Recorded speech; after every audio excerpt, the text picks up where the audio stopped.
Thank you for listening to the Sleepy Mind channel. Tides are one of the most regular movements on Earth, raising and lowering the ocean along coastlines every day through a force that originates far beyond the planet itself. If you like stories like these, please like and subscribe. Tonight, we are going to begin by exploring how tides form, how the ocean responds to gravity, and why this movement follows a steady rhythm that can be traced far into the future. Let's begin. The ocean exists as a continuous body of water spread across the curved surface of the Earth.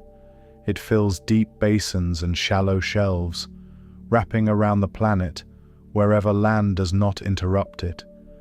Gravity holds this water against the Earth, keeping it pressed into place, while still allowing it to move freely across the surface. The ocean is not rigid. It shifts, flows, and redistributes itself whenever forces act upon it. Above this surface, the moon occupies a position in space that is constantly changing, but always predictable. The moon has mass, and that mass creates a gravitational pull. This pull extends outward in all directions, reaching across the distance between the moon and the Earth. When that pull reaches the planet, it acts not only on the solid ground, but also on the water that covers much of the surface. The strength of gravitational pull depends on distance. Water on the side of the Earth facing the moon lies slightly closer to it than water on the far side. Because of this difference, the gravitational force acting on the ocean is not uniform. On the near side, the pull is stronger. On the far side, it is weaker. This uneven pull creates the conditions that allow the ocean to begin shifting. Water responds to gravity by moving. It does not lift sharply upward or detach from the surface.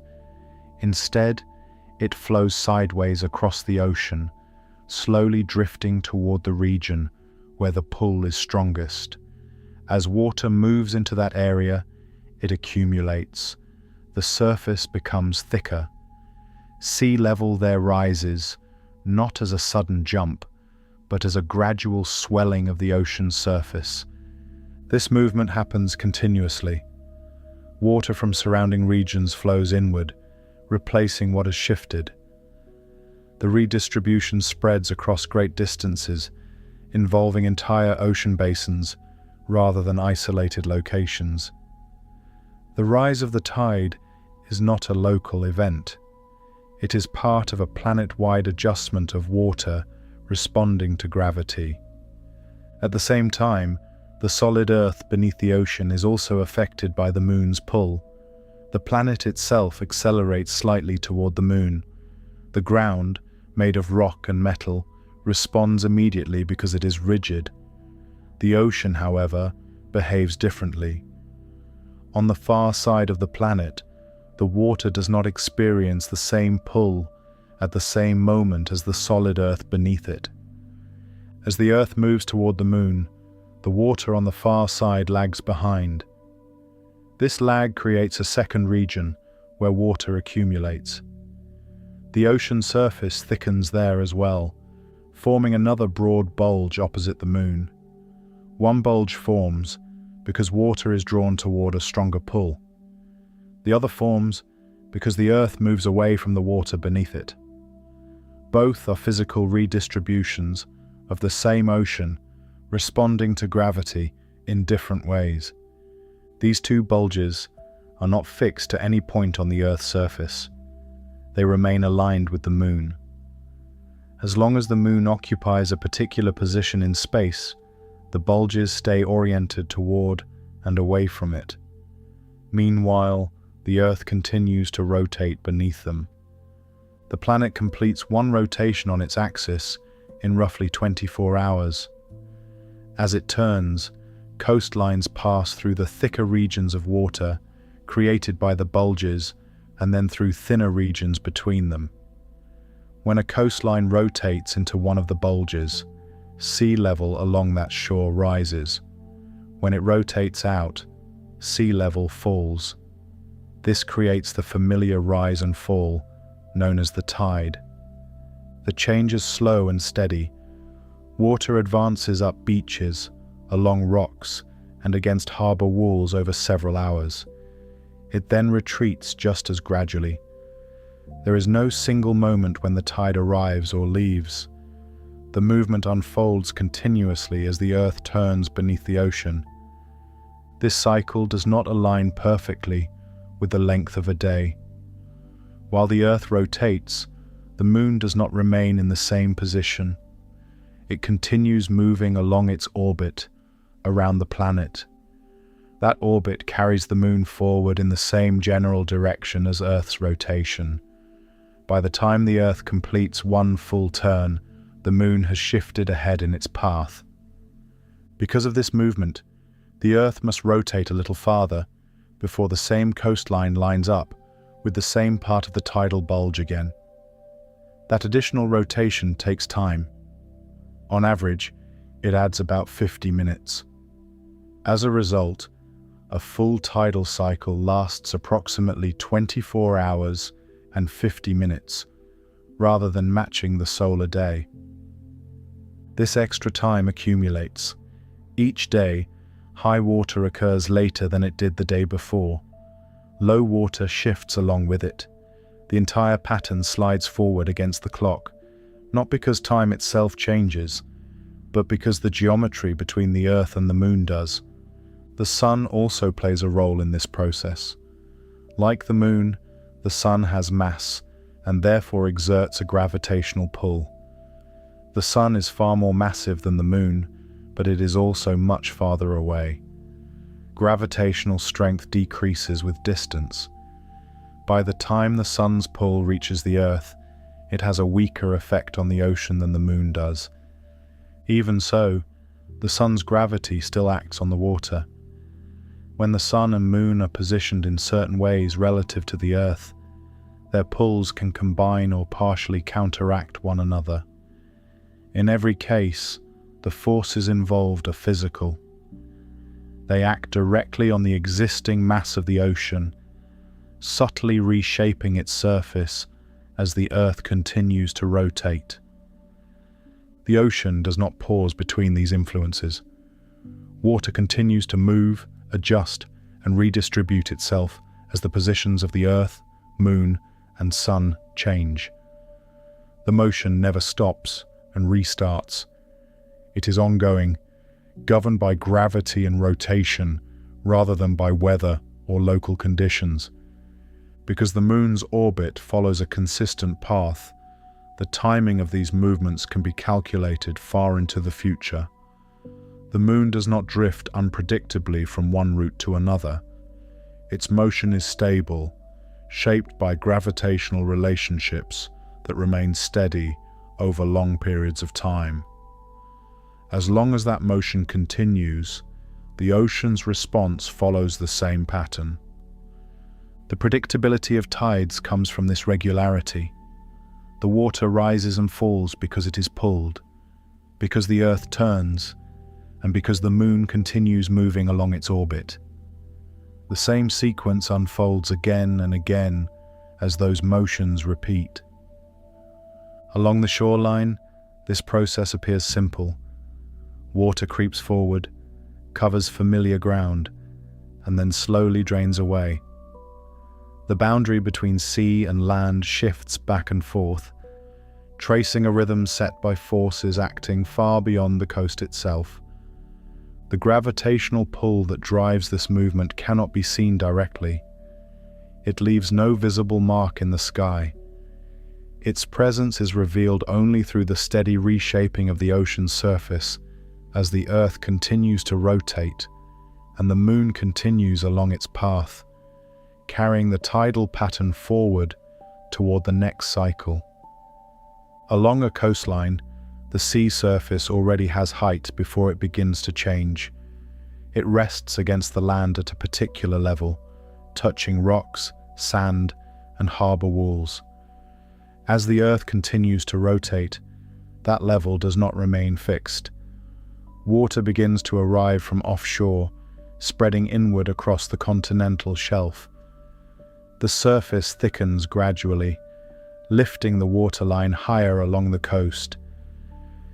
In many places, this rise happens twice during a single day. After the water reaches its higher position, it does not stop abruptly. It slows, then begins to drain away. The same water that moved toward the shore now flows back toward deeper areas. The surface thins, the waterline lowers, exposing parts of the shore that were covered only hours before. This sequence repeats. Water advances again, following the rotation of the earth beneath the tidal bulges aligned with the moon. The shoreline passes beneath one bulge, then beneath the other, with thinner regions in between. As a result, most coastlines experience two periods when the sea level rises to a higher point, and two periods when it falls to a lower point within roughly a day. The timing of these changes is spread across the day rather than clustered together. The rise takes several hours. The fall takes several hours. Between them, the water continues moving, never remaining perfectly still. Even when the change is subtle, the surface is adjusting, redistributing water across the basin as the planet turns. In some locations, this pattern looks different. Along certain coastlines, the sea does not rise and fall twice.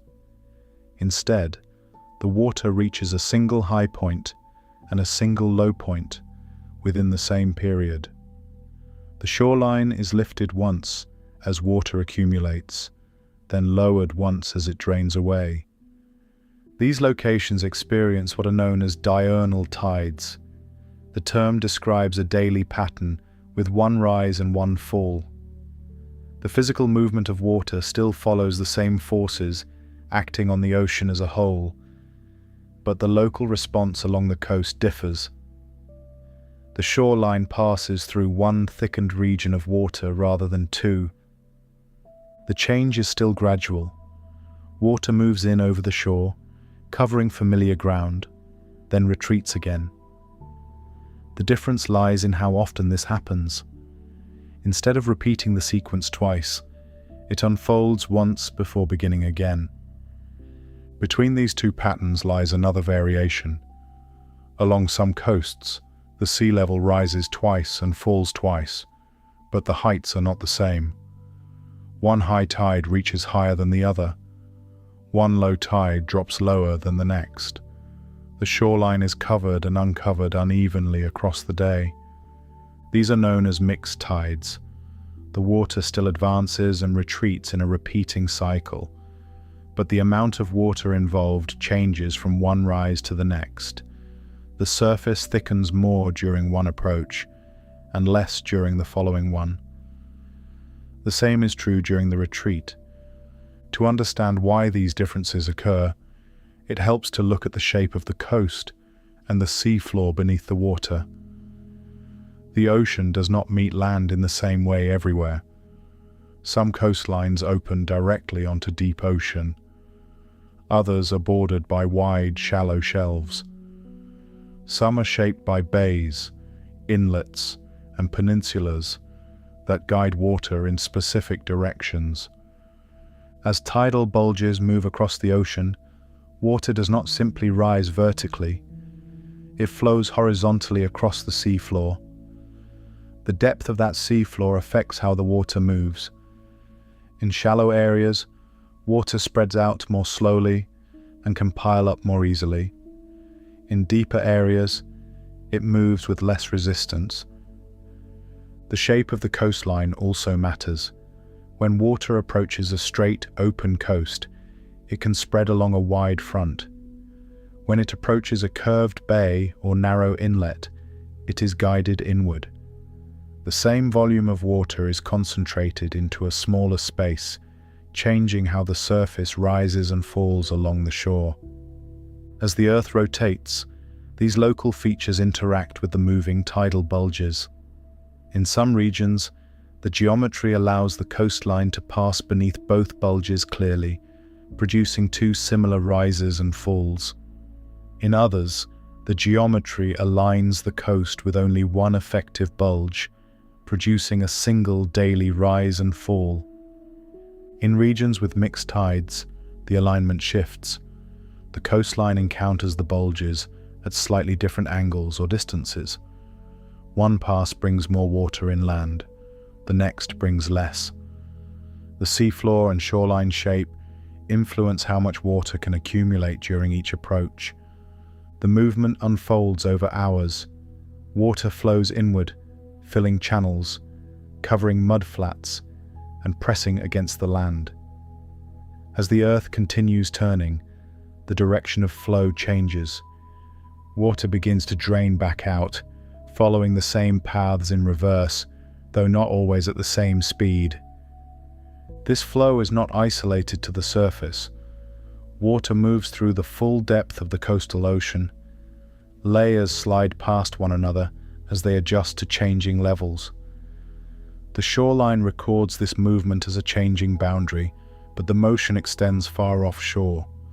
Day after day, the same pattern repeats at a given location.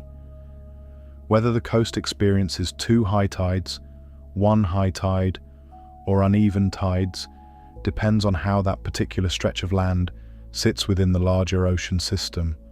The forces acting on the water remain the same. The response changes because the setting changes. The land does not move to match the water. It remains fixed while the ocean adjusts itself around it. As a result, each coastline develops its own daily rhythm. Harbors, beaches, and rocky shores are exposed and covered according to the pattern shaped by local geography. Over time, the repetition becomes familiar. The water arrives, recedes, and arrives again, following the same sequence dictated by the shape of the coast and the depth of the sea nearby. The pattern continues as long as the earth rotates and the ocean remains free to move across its surface. At any given moment, the shoreline is either in the process of being covered or uncovered. The sea level is either rising or falling. The specific pattern depends on where that shoreline lies within the broader movement of water driven by gravity and guided by the contours of the earth. As the cycle continues, water begins another inward flow along the coast, spreading across the shallows once more. At any given moment, the ocean is already responding to more than one gravitational pull. The moon continues to draw water toward and away from specific regions of the Earth, shaping the broad tidal bulges that travel around the planet as it rotates. At the same time, the sun occupies its own position in space, far beyond the moon, exerting a gravitational pull that also reaches the Earth and its oceans. The sun has immense mass. Its gravity extends across vast distances, holding planets in orbit and shaping the structure of the solar system. When that gravitational field reaches the Earth, it acts on everything with mass, including the ocean. Water responds to the sun's pull in the same basic way it responds to the moon's. It shifts slightly, redistributing itself across the surface. Distance changes how strong that pull is. Although the sun is far more massive than the moon, it is also much farther away. The gravitational force weakens with distance, and by the time the sun's influence reaches the Earth, it is weaker than the moon's effect on the ocean. The moon remains the dominant influence on tidal movement, but the sun's pull is still present. As the Earth rotates and both bodies continue their motions, the relative positions of the sun, moon, and Earth change. At certain times, the sun and moon line up with the Earth. They may be positioned on the same side of the planet or on opposite sides, but in both cases, their gravitational pulls act along the same general line. When this alignment occurs, the forces acting on the ocean combine. Water that is already being drawn into tidal bulges by the moon experiences an additional pull from the sun in the same direction. The ocean surface thickens more than it would under the moon's influence alone. More water accumulates in the bulge regions. As these thicker bulges rotate beneath the Earth, coastlines encounter greater changes in sea level. Water advances farther inland during the rise. It drains away more completely during the fall. The difference between high water and low water becomes larger than average. These conditions produce what are known as spring tides. The name does not refer to a season. It describes the way the tide appears to spring upward and downward more strongly. Along the shore, familiar landmarks may be covered more deeply at high water and exposed more fully at low water. The movement itself follows the same gradual pattern as any other tide. Water still flows sideways across the seafloor. It still takes hours to rise and hours to fall. The change lies in how much water is involved.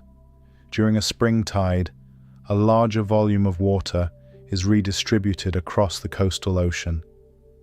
As days pass and the positions of the sun and moon continue to shift, this alignment does not remain. The moon moves along its orbit around the Earth. The Earth continues moving around the sun. The straight line between the three bodies gradually turns. Eventually, the sun and moon reach positions where their pulls act at right angles to one another relative to the Earth. In this arrangement, the moon continues to draw water into tidal bulges aligned with its position. The sun's pull acts across the ocean in a direction that does not reinforce those bulges. Water responding to the sun's gravity is pulled sideways relative to the moon-driven bulges. Instead of adding to the existing thickened regions, the sun's influence redistributes some of that water away from them. The ocean surface still adjusts, but the changes counteract part of the moon's effect.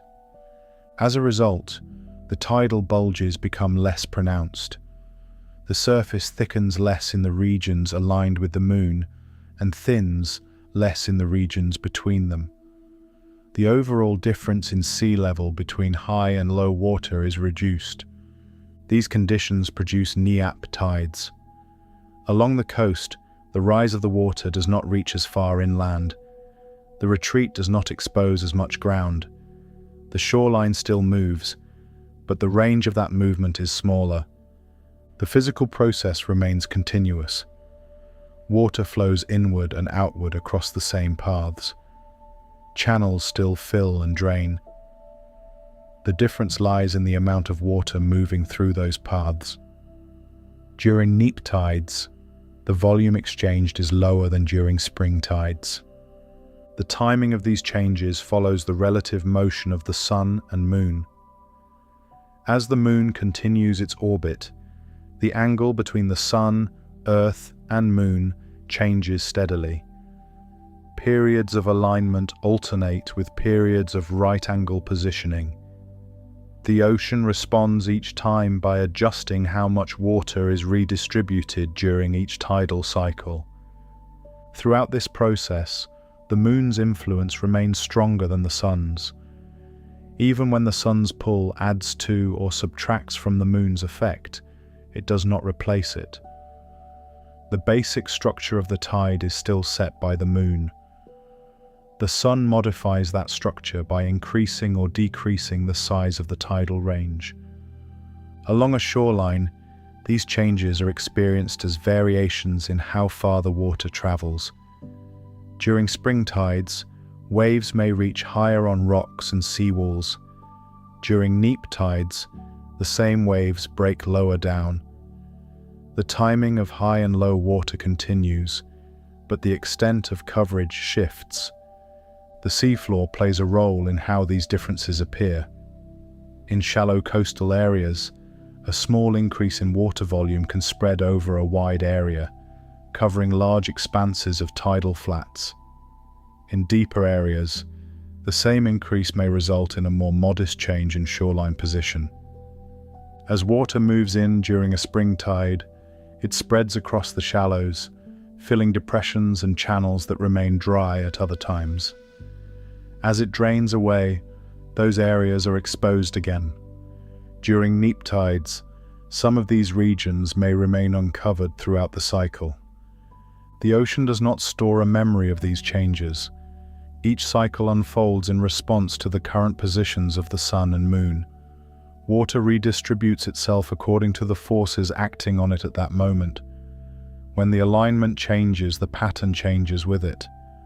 Over weeks, the alternation between spring tides and neap tides continues. The shoreline experiences periods of greater movement, followed by periods of reduced movement. The pattern repeats as long as the Earth, Moon, and Sun continue their motions through space. At the edge of the land, water begins another gradual advance, moving inward across the coastal shelf as the gravitational pulls shift once more. Far from land, the ocean already covers immense depth. Water there stretches downward for thousands of meters, resting above the seafloor in a vast continuous column. As the gravitational pull of the moon and sun acts on this deep water, the surface still rises and falls, but the change is spread across such a large volume that the vertical movement remains small. The ocean adjusts by shifting water sideways rather than stacking it upward. In these deep regions, the tidal bulges pass beneath the rotating Earth, almost unnoticed at the surface. Water flows slowly across the basin, redistributing itself across great distances. The surface lifts and lowers by a modest amount, often too small to be easily observed without instruments. The movement is present, but it is diluted by depth. As this same water approaches land, the situation changes. The seafloor rises toward the surface, forming continental shelves and shallow coastal zones. The depth decreases, sometimes gradually and sometimes abruptly. Water that once occupied a deep column is now confined to a thinner layer between the surface and the seabed. When the tidal bulge reaches these shallower areas, the incoming water has less vertical space to occupy. The same horizontal movement now leads to a greater increase in height. Water arriving from offshore spreads across the shelf, but instead of dispersing downward, it begins to pile upward. The surface lifts more noticeably as the tide advances. This is why tides are strongest near coastlines and shallow waters. The physical constraint imposed by the rising seafloor forces water to accumulate vertically. The ocean responds to gravity in the same way as it does in deep water, but the outcome differs because the available space has changed. As the Earth continues rotating, the tide pushes water toward the shore. The incoming flow moves across sand, rock, and submerged features, slowing slightly as friction with the seabed increases. This slowing encourages more water to collect behind it, raising the surface further as the shoreline is approached. In contrast, when the tide recedes, water drains away from the coast and back toward deeper regions. Again, the shallow depth plays a role. As water leaves, the surface lowers more noticeably, exposing large areas of the seafloor that were covered only hours before. The shape of the coastline adds another layer of influence. Not all shores are straight. Many curve inward, forming bays, estuaries, and inlets. As water moves toward these features during a rising tide, it does not spread evenly along a wide front. Instead, it is guided inward by the surrounding land. In some bays, the opening is wide, but the interior narrows. As water flows through the opening, it enters a progressively smaller space. The same volume of water that moved easily across the open ocean is now confined by land on both sides. With nowhere else to go, the surface rises. This funneling effect increases tide height. Each incoming surge of water adds to what is already present. The narrowing shape restricts sideways movement, forcing the ocean to respond by lifting upward. The more pronounced the narrowing, the greater the amplification. The seafloor within these bays often rises as well. Shallow depths combine with narrowing geometry to further limit how water can spread. Incoming tides move more slowly, allowing additional water to accumulate behind them. The result is a tide that climbs higher than it would along a straight, open coast. As the tide turns and begins to fall, the same geometry affects the outgoing flow. Water drains back through the narrow opening, sometimes forming strong currents as it is squeezed outward. The surface inside the bay lowers dramatically, revealing extensive areas of shoreline. In the most extreme cases, bays are both narrow and enclosed, with only a small connection to the open ocean. These settings produce the highest tidal ranges on Earth. As each tidal cycle unfolds, water is repeatedly forced into and out of a confined space. When the incoming tide arrives, water rushes through the entrance and spreads into the bay, but the limited space causes it to rise sharply. The surface climbs much higher than in surrounding areas. During the retreat, that same water must exit through the same narrow opening, leading to an equally dramatic drop in sea level inside the bay. The difference between high water and low water in these locations can be enormous. The shoreline may shift by many meters vertically, exposing broad expanses of the seabed at low tide and submerging them deeply at high tide. The entire landscape changes appearance over the course of a single cycle. These large tidal ranges do not arise from stronger gravitational forces. The pull acting on the ocean is the same everywhere on Earth at a given moment. What changes is how the water is able to respond to that pull. Shallow depths, narrowing coastlines, and enclosed spaces transform horizontal movement into vertical change. Even within a single region, tidal height can vary from place to place. A straight stretch of coast may experience a moderate rise and fall, while a nearby bay sees much larger changes. The difference lies in how the coastline and seafloor shape the flow of water. As the tide advances along a coast, water begins to fill inlets first, flowing around headlands and into sheltered areas. The surface lifts there before rising along more exposed shores. Over time, the entire region adjusts as water redistributes itself according to local conditions. During the retreat, the process reverses. Water drains from shallow bays and shelves first, flowing back toward deeper water. The surface lowers unevenly, following the contours of the land beneath it. The shoreline records this movement as a shifting boundary that advances and retreats in complex patterns. In deep open ocean, none of this amplification occurs.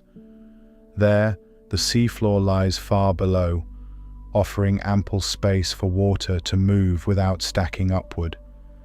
The same tidal forces act, but the result is a gentle rise and fall spread across vast depths. Near land, the ocean is constrained. Every contour of the seabed and every curve of the coastline influences how water responds. The tide becomes more visible, more dramatic, and more variable from place to place. As the Earth continues to rotate, the tidal bulges sweep across these different environments. In each one, water responds according to the physical space available to it. The same cycle produces small changes offshore and large changes near the coast, shaped by depth and geometry rather than by force. At the edge of a narrow bay, water begins another inward movement, spreading across the shallows as the rising tide continues to press forward along the coastline. At the edge of the land, a river meets the sea. Fresh water flows outward from inland, moving steadily downhill under gravity. Salt water from the ocean presses inward, driven by the rising tide. Where the two meet, the water does not stop. It overlaps, slides past itself, and begins to mix.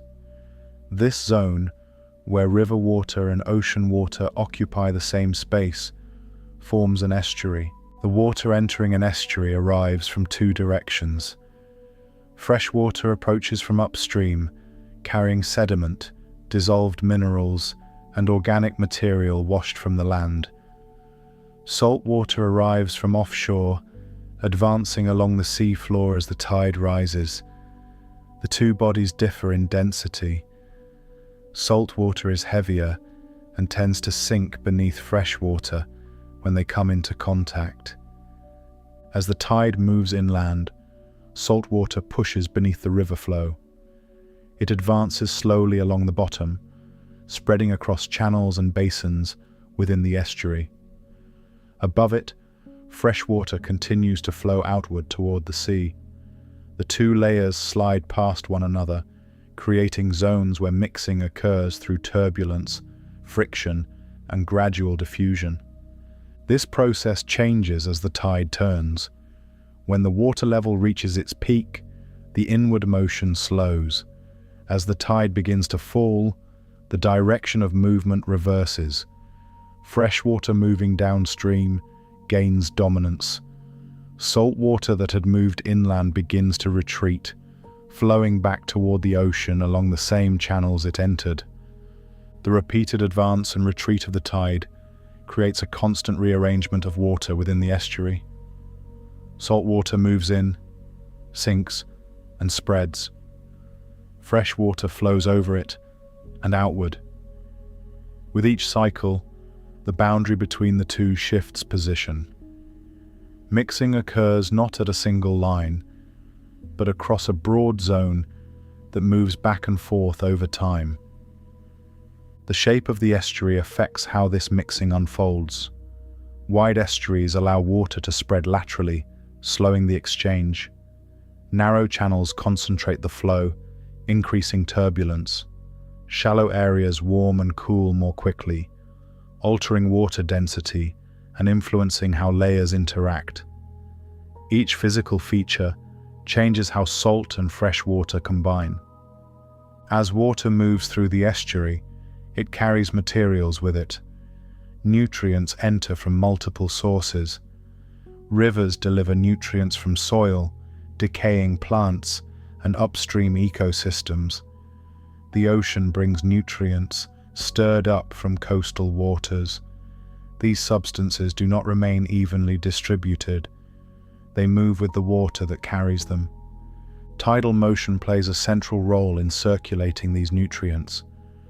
As salt water moves inland during a rising tide, it transports dissolved nutrients and suspended particles into the estuary. When the tide turns and begins to fall, fresh water carries material back toward the sea. This back and forth motion prevents nutrients from settling permanently in one place. The circulation is not uniform. Some nutrients remain suspended longer than others. Some settle temporarily into sediments before being lifted again by the next tidal cycle.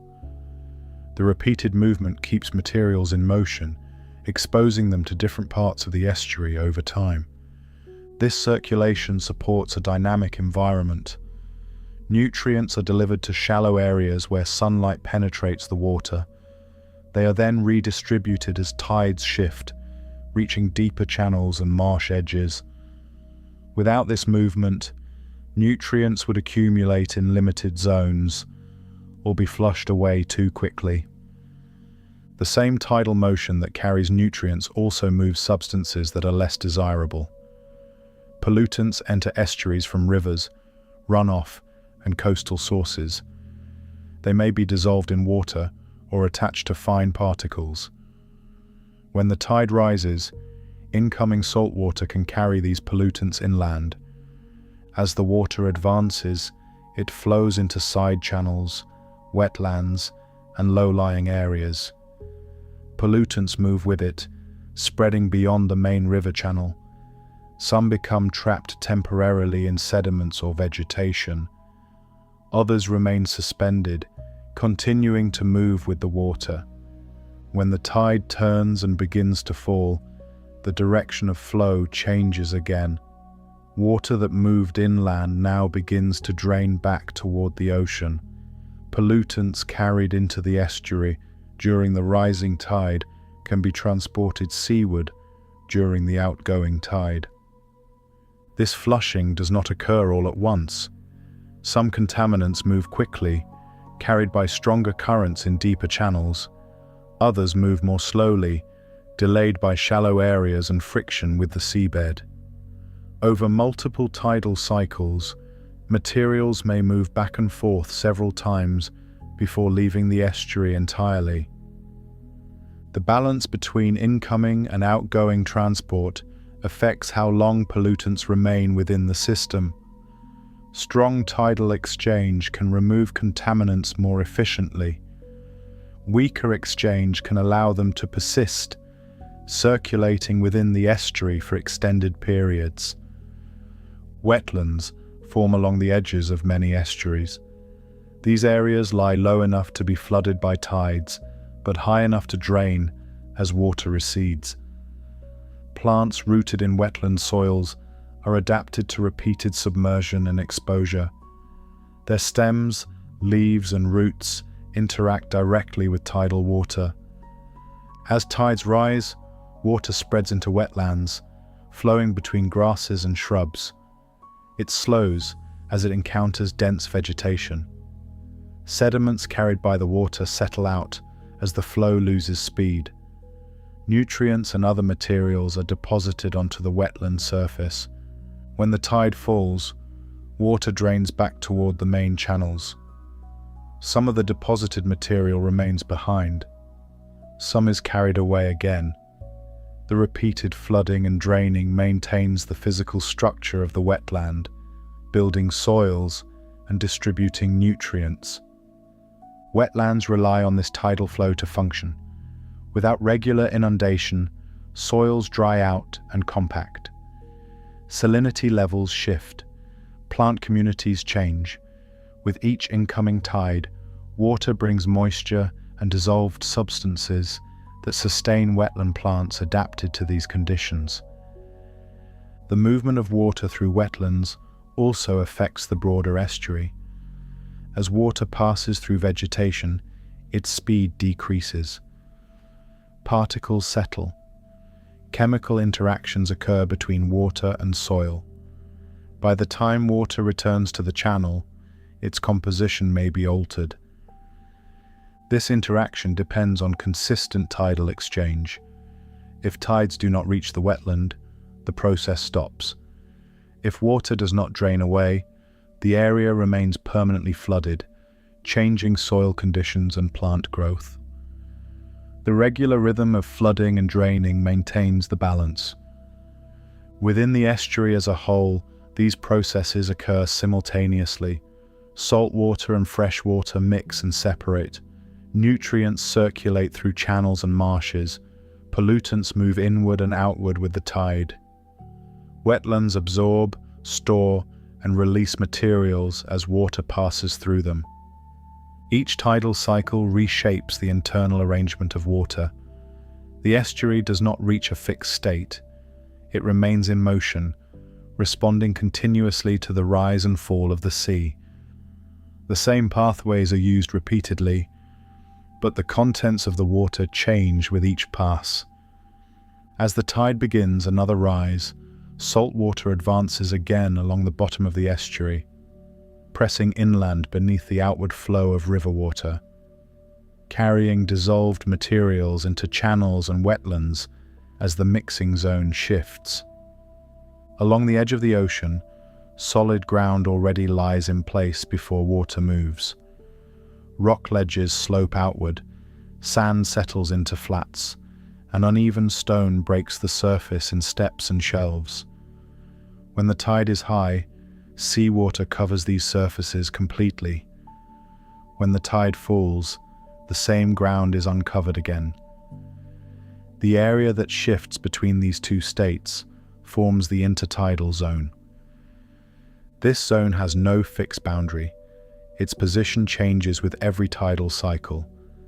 As water advances during a rising tide, the boundary between sea and land moves inland. As water retreats during a falling tide, that boundary moves seaward.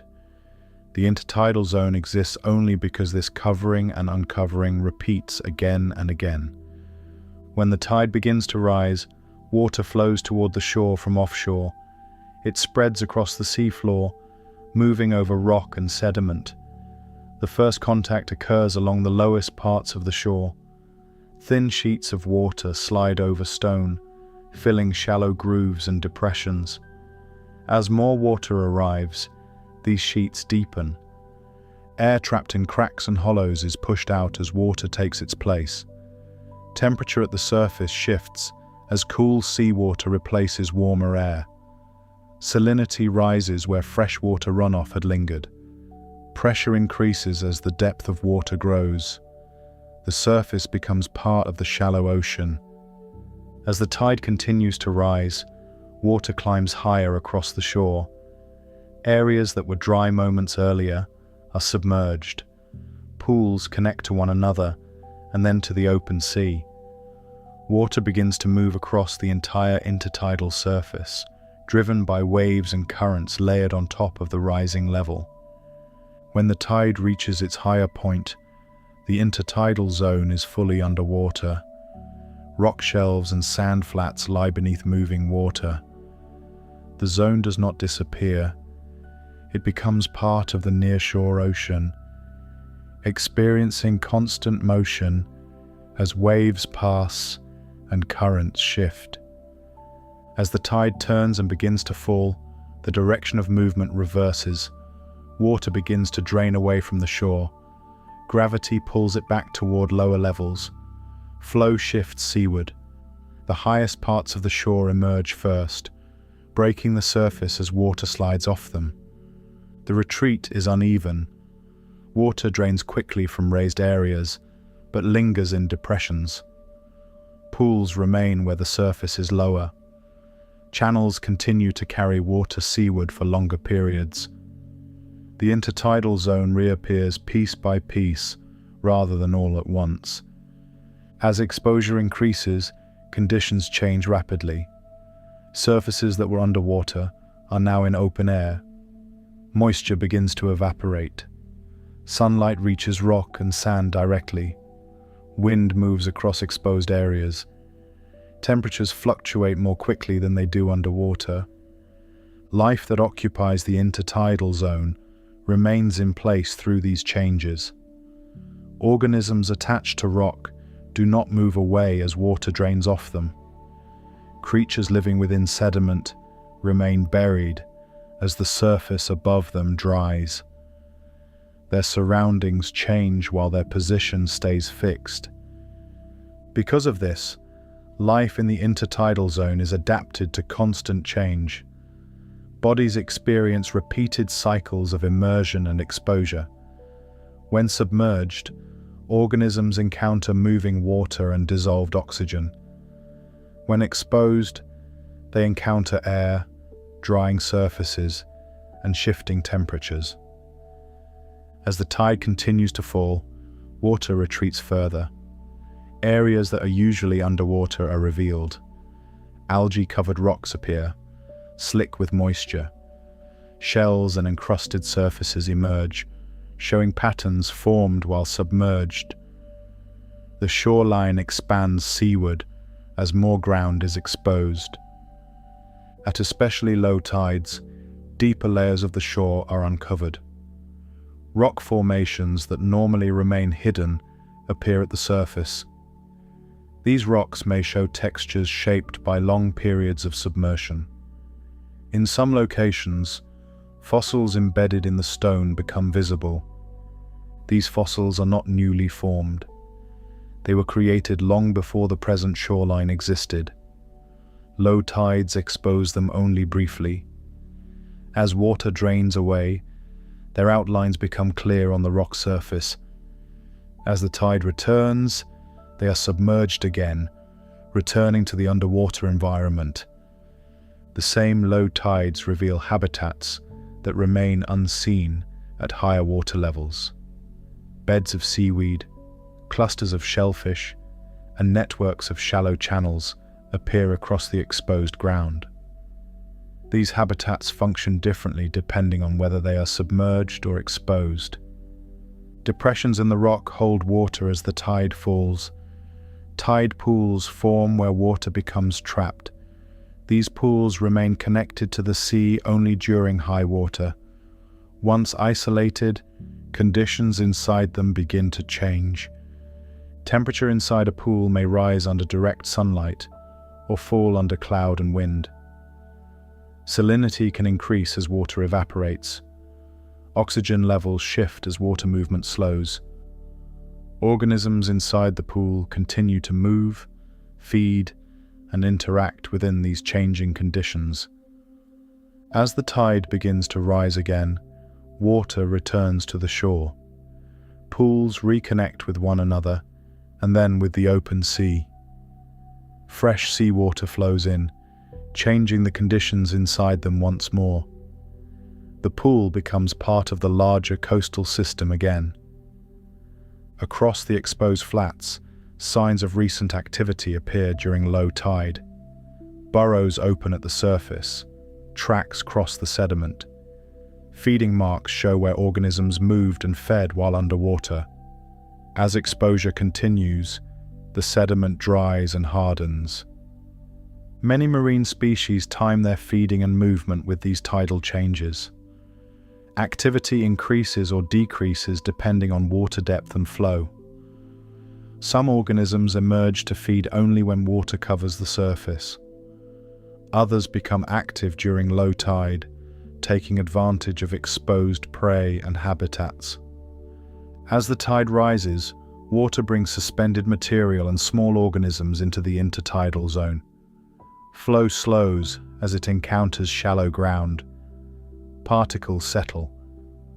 Organisms positioned along the shore intercept this movement, feeding as water passes over them.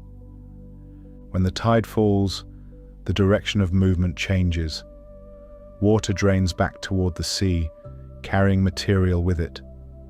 Some organisms move with the retreating water, following it seaward. Others remain in place, relying on resources within pools or moist sediments until water returns. These movements occur repeatedly. Species respond to changes in pressure, water depth, and flow direction. Activity aligns with specific stages of the tidal cycle. The same surfaces are crossed, covered, and uncovered on a regular schedule. As the tide continues to cycle, the intertidal zone shifts position again. Areas exposed at one moment are submerged the next. Habitats appear and disappear. Conditions change from marine to terrestrial and back again over the course of hours. This repeated transformation reshapes the physical environment. Sediments are redistributed. Fine particles are moved, settled, and lifted again. Rock surfaces are wetted and dried repeatedly, experiencing constant physical stress. The intertidal zone remains defined by this motion rather than by a fixed location. Its existence depends entirely on the regular exposure and covering of land by tides. Without that movement, the zone would not form. As water advances once more across the shore with the next rising tide, submerged conditions spread back over exposed rock, pools reconnect, and movement resumes across the surface as the boundary between sea and land shifts again. Water along a coast already occupies space before it begins to move.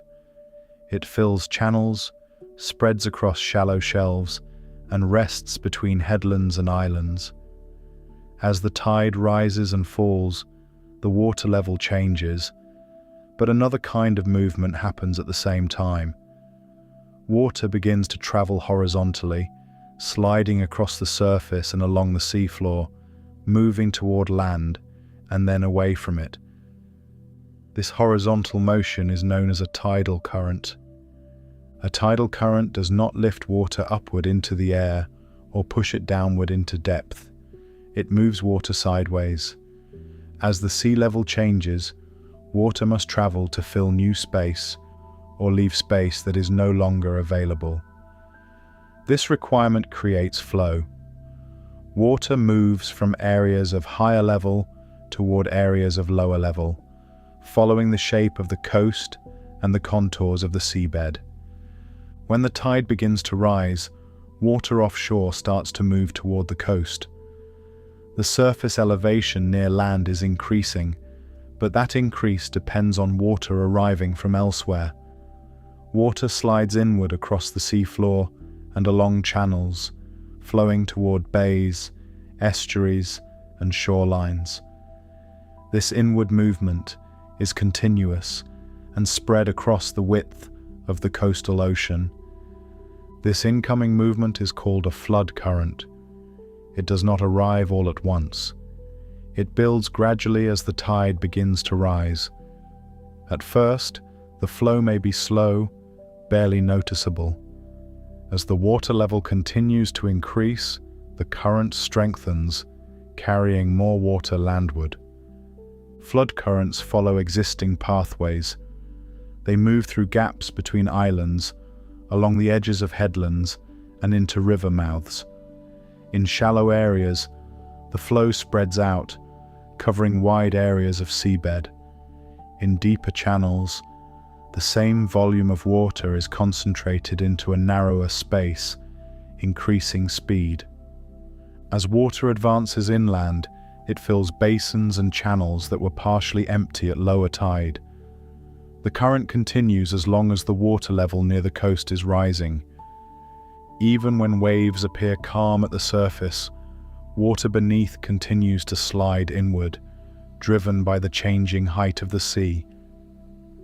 At the peak of the tide, the rise slows. The difference in water level between offshore and nearshore decreases. The force driving horizontal movement weakens. Flood currents begin to lose strength as less water needs to be moved to maintain the surface level. Eventually, the tide stops rising and begins to fall. The direction of water movement reverses. Water that had flowed inward now begins to drain back toward the open ocean. Channels that were filling now empty. Basins that had reached their highest level begin to lose water. This outward movement is called an ebb current.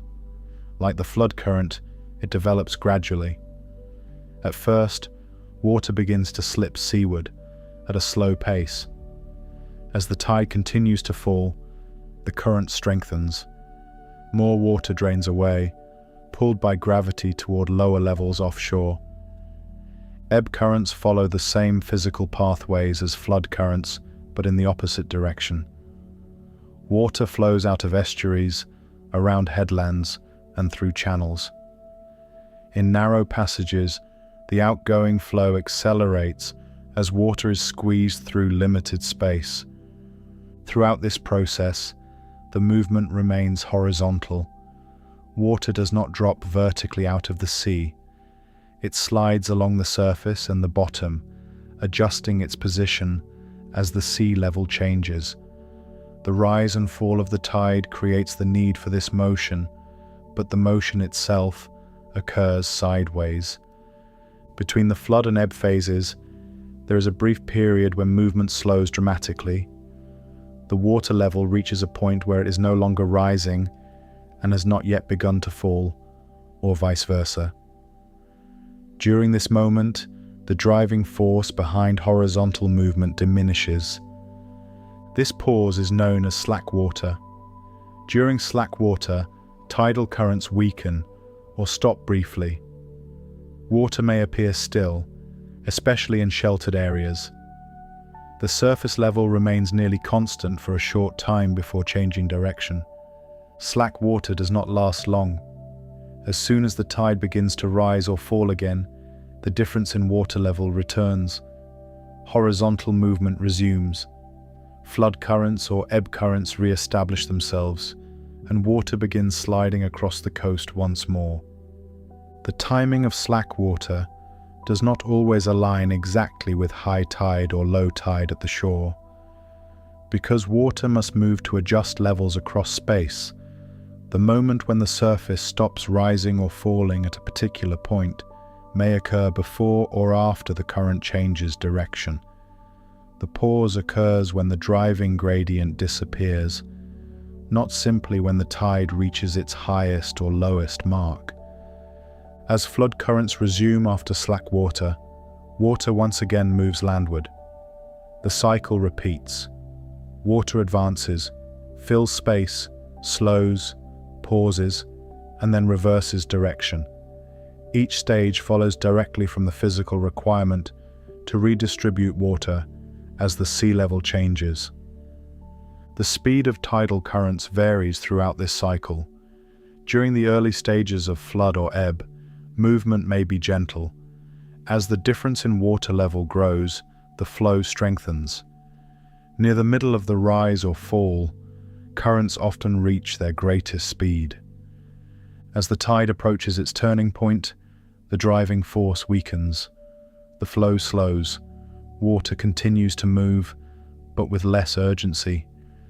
Eventually, slack water arrives, and movement pauses briefly before reversing. This horizontal motion affects the entire water column. Near the surface, water moves with the current. Near the bottom, water slides along the seabed, encountering friction that can slow or redirect it. The flow is layered, with different speeds at different depths, but the overall direction remains the same. The presence of land shapes how these currents move. Headlands deflect flow. Islands split it into separate streams. Channels concentrate it. Shallow areas spread it thin. Every contour influences the path water takes as it moves in response to the tide. As the Earth continues to rotate and tides continue to rise and fall, this pattern of horizontal movement repeats without interruption. Flood currents carry water inward. Ebb currents carry water outward. Slack water briefly separates the two. At any given moment along the coast, water is either moving toward land, moving away from it, or pausing between these motions. The direction and speed depend on the stage of the tide and the shape of the surrounding environment. As the tide continues its cycle, water begins another inward slide along the coast, filling channels and spreading across shallow areas as the flood current strengthens again. Along a coast broken by headlands, islands, and inlets, water already occupies defined pathways before it begins to move. Channels cut between landforms connect bays to the open sea. These channels vary in width and depth, sometimes broad and shallow, sometimes narrow and steep-sided. When the tide begins to rise or fall, water must pass through these passages to adjust the level on either side. As the tide rises, water offshore moves landward. In open areas, it spreads across wide shelves. In places where land constrains the flow, water is guided into channels.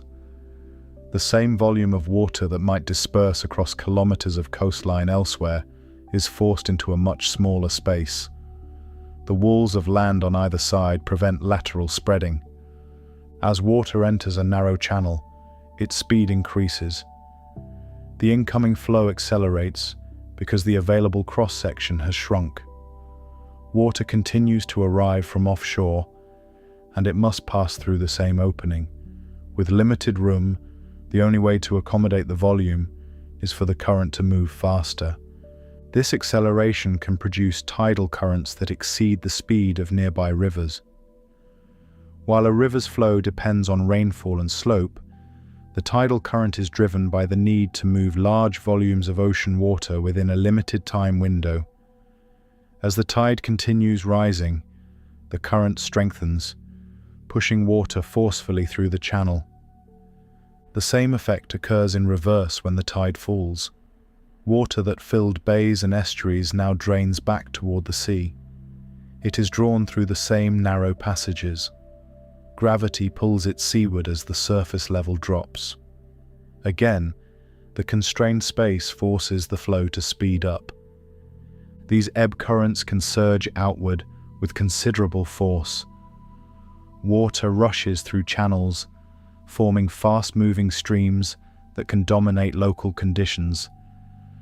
The flow may be smooth or turbulent, depending on the shape of the channel and the roughness of the seabed. In some locations, the strength of these tidal currents becomes the defining feature of the coastal environment. The movement of water during peak flow can overpower wind-driven motion and exceed the flow rate of rivers entering the same area. Objects in the water are carried along with the current rather than moving under their own power. As the tide approaches its turning point, the situation changes. The difference in water level between the two sides of a channel decreases. The force driving the current weakens. Water continues to move, but at a reduced speed. The rapid flow begins to slow. Eventually, slack water arrives. During this brief interval, the horizontal movement pauses or becomes minimal. The water level on either side of the channel is nearly equal. With little difference to drive motion, the current weakens substantially. Because strong tidal currents can be difficult to navigate, mariners pay close attention to the timing of slack water. Boats entering or leaving harbors must often pass through narrow channels where current speed matters. During peak flood or ebb, the force of moving water can push vessels off course or reduce their ability to maneuver. By planning travel around slack water, mariners reduce the influence of these currents. With reduced flow, boats can pass through channels with greater control. The timing is precise. Slack water may last only a short period before the current reverses and begins to strengthen again. As the tide resumes its rise or fall, the current builds once more. Water accelerates through the channel, regaining speed as the level difference increases. The cycle repeats with each tidal change, alternating between strong flow and brief calm. This movement of water does more than carry vessels. It also moves sediment. Along the coast, sand, silt, and gravel lie on the seabed and along the shoreline. These materials are not fixed in place. When currents pass over them, they are lifted, rolled, or dragged along the bottom.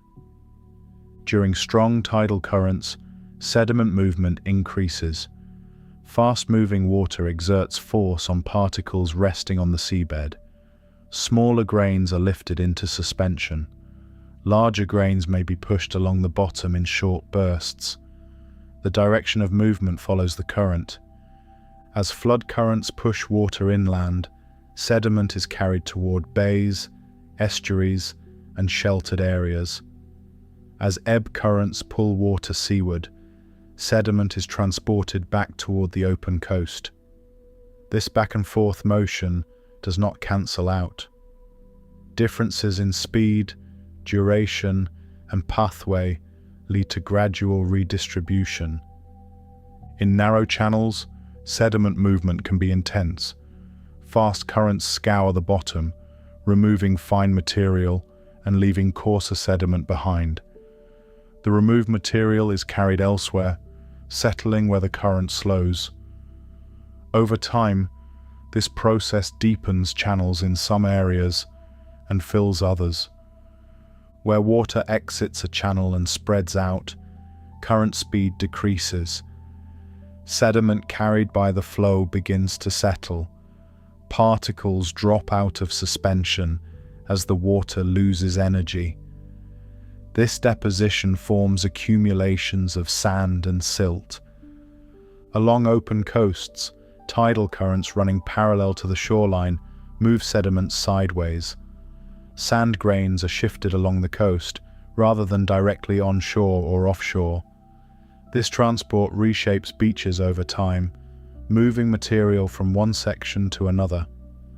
At the mouths of inlets, the interaction between strong channel currents and slower coastal flow produces distinct features. Sand carried out during ebb tides may be deposited just offshore, forming sandbars. During flood tides, some of this material may be pushed back inward, while other portions remain. These sandbars are not static. Their position and shape change as currents move sediment back and forth.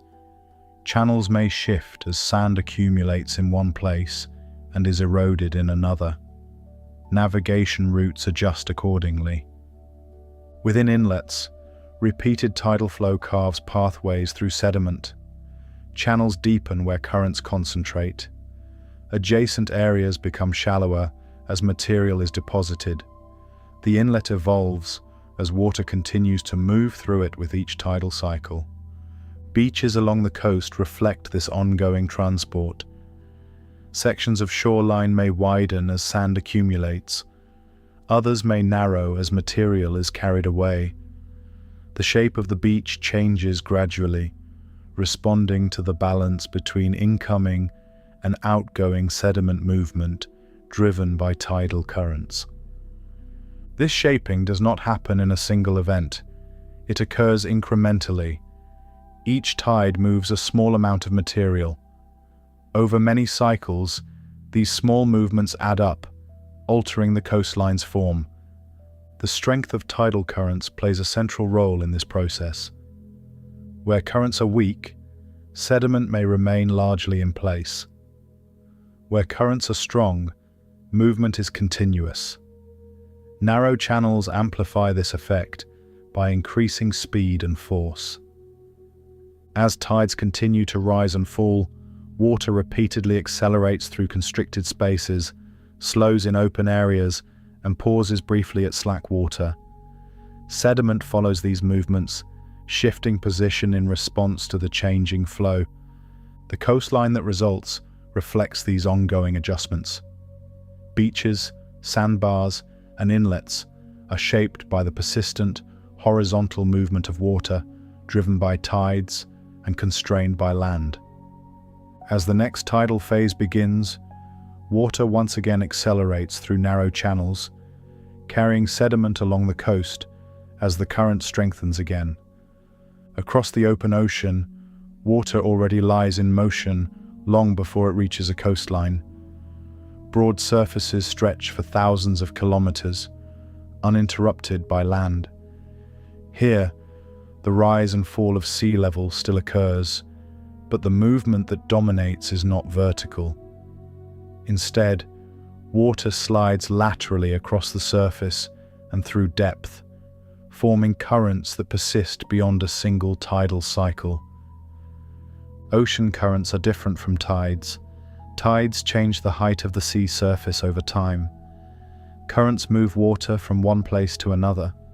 In the open ocean, these two motions operate separately.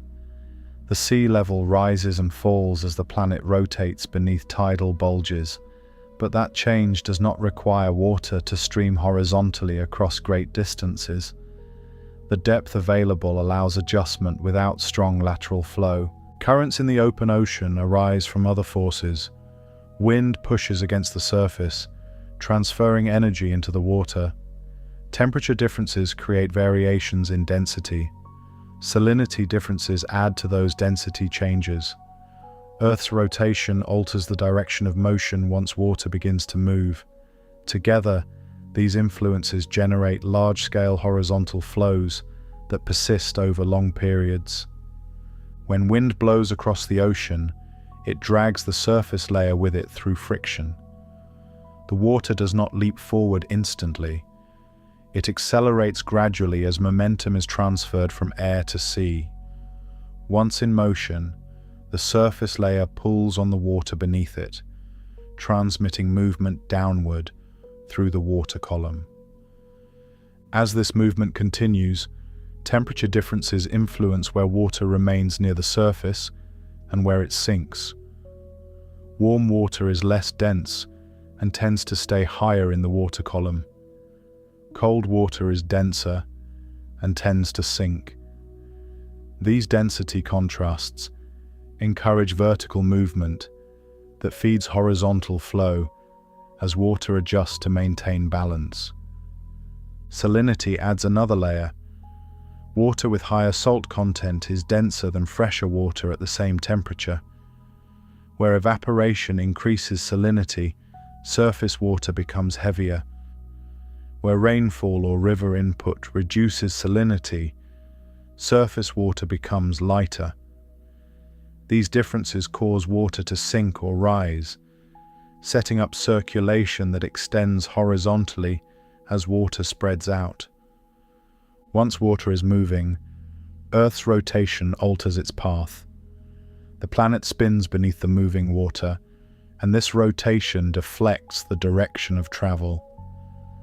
The deflection does not stop the water or reverse it.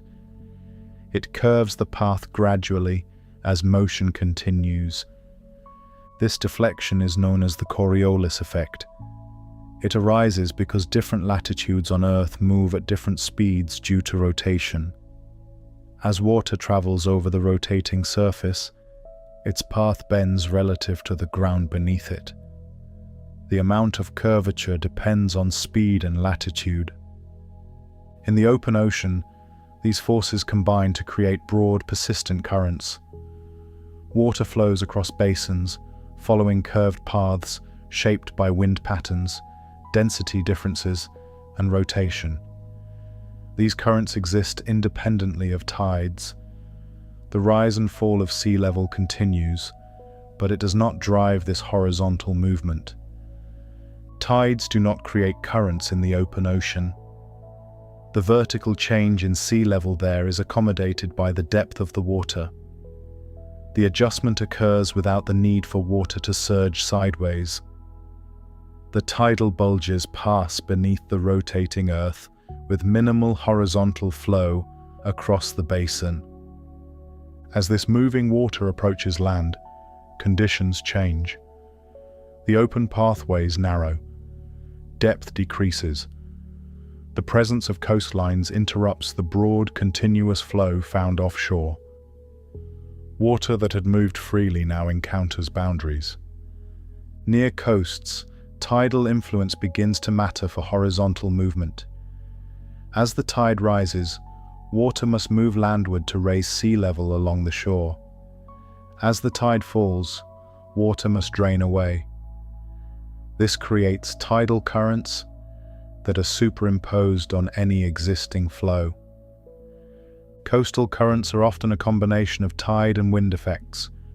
Wind-driven currents approach the shore from offshore or run along the coastline. Tidal currents push water in and out perpendicular to the shore. The two motions intersect. When wind pushes water along a coast while the tide rises, the resulting flow follows a combined path. Water may move diagonally, guided by both the horizontal push of wind and the vertical adjustment required by the tide. The direction and speed depend on the relative strength of each influence. As the tide turns and begins to fall, the direction of tidal flow reverses. Water drains seaward, while wind may continue pushing along shore. The combined motion changes again. Water curves, accelerates, or slows, depending on how these forces interact. The Coriolis effect continues to act on moving water in coastal regions as well. As currents develop along the shore or through channels, Earth's rotation deflects them. The deflection does not create the current, but it shapes its path once motion exists.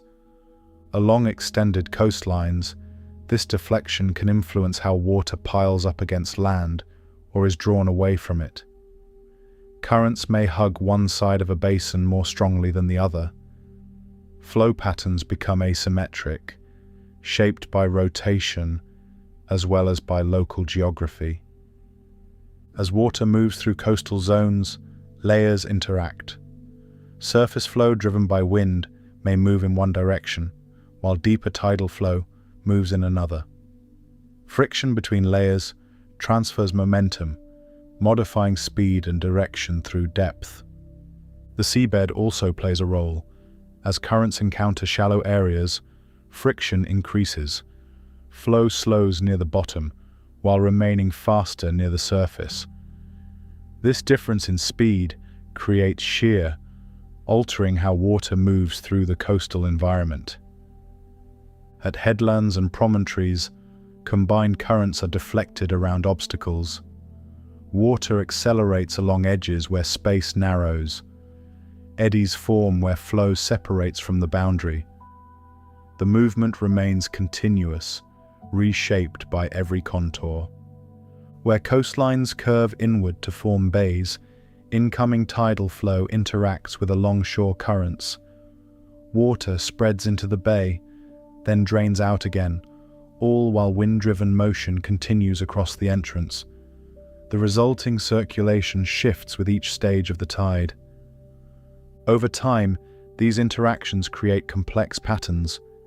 Currents near the coast rarely move in straight lines. They curve, split, and rejoin as forces compete and combine. The path water follows at one moment may differ from the path it follows hours later. Despite this complexity, the distinction remains. Tides raise and lower sea level. Currents move water horizontally. In the open ocean, these processes remain largely separate. Near coasts, they overlap. Earth's rotation influences all of this once motion exists. Any water set in motion by wind, density differences, or tidal adjustment is subject to deflection. The curvature introduced by rotation persists as long as the water continues moving. As the tide advances along a coast, while wind-driven flow continues offshore, water begins another curved movement shaped by boundary, depth, and rotation, sliding into a new configuration as forces act on it again. Over the open ocean, air moves continuously across the water's surface. Winds blow in broad, persistent patterns that span entire basins. As this moving air passes over the sea, it presses against the surface. Friction between air and water transfers momentum, and the top layer of the ocean begins to move. The water does not respond instantly.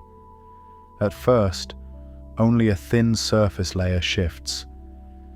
As wind continues to blow, that motion strengthens. The moving surface layer pulls on the water beneath it, transmitting movement downward through the upper ocean. Over time, a broad horizontal flow develops, extending across large areas. These movements form surface currents. Global wind patterns determine where these currents flow. In some regions, winds blow steadily in one direction for long periods. The water beneath them follows. In other regions, wind direction shifts with seasons, and surface currents adjust accordingly. The pattern of movement mirrors the pattern of the air above it. Once surface water is moving, its temperature matters. Warm water is less dense than cold water.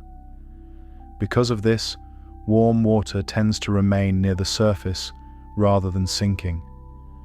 As winds push water across the ocean, warmer water stays in the upper layers and continues to move horizontally with the current. Cold water behaves differently. Being denser, it tends to sink beneath warmer layers. When winds drive surface currents, colder water may remain lower in the water column, or be replaced by warmer water arriving from elsewhere. This separation by temperature maintains layered flow within the ocean. As surface currents carry warm water across the sea, they transport heat stored in the upper ocean. When these warm currents approach land, the heat they carry remains in the surface water. The ocean near the coast becomes warmer than surrounding areas not reached by the current. Air passing over this warmer water picks up heat. As wind blows from sea to land, that warmed air moves inland. The temperature along the coast rises as a result of the air's contact with the warm surface current. The influence spreads along the shoreline as long as the current continues to deliver warm water. Along coasts affected by warm currents, the sea surface remains relatively mild. Even when air temperatures elsewhere are lower, the presence of warm water moderates the conditions. The ocean continues releasing heat to the atmosphere as long as warm water flows past the coast. In contrast, some surface currents carry cold water. These currents may originate in higher latitudes or be fed by deeper, colder water rising closer to the surface. As wind drives this colder water along the coast, the sea surface temperature drops. Air moving over cold water loses heat. The cooler air becomes denser and holds less moisture.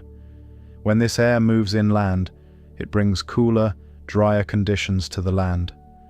Coastal areas influenced by cold currents often experience lower temperatures compared to regions at similar latitudes.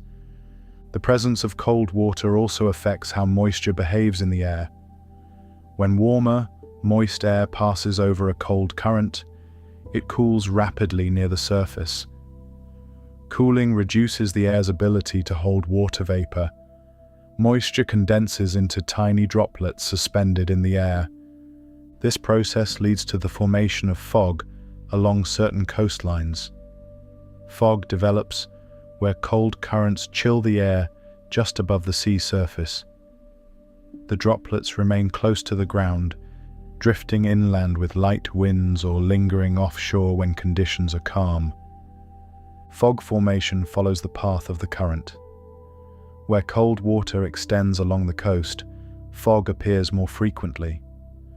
Where the current turns away from land or weakens, fog becomes less common. The distribution of fog mirrors the movement of cold surface water. Surface currents continue to flow as long as winds persist. The interaction between moving air and moving water maintains these patterns. Changes in wind strength or direction alter current speed and path, but the basic process remains the same. As currents transport water along the surface, temperature differences are maintained.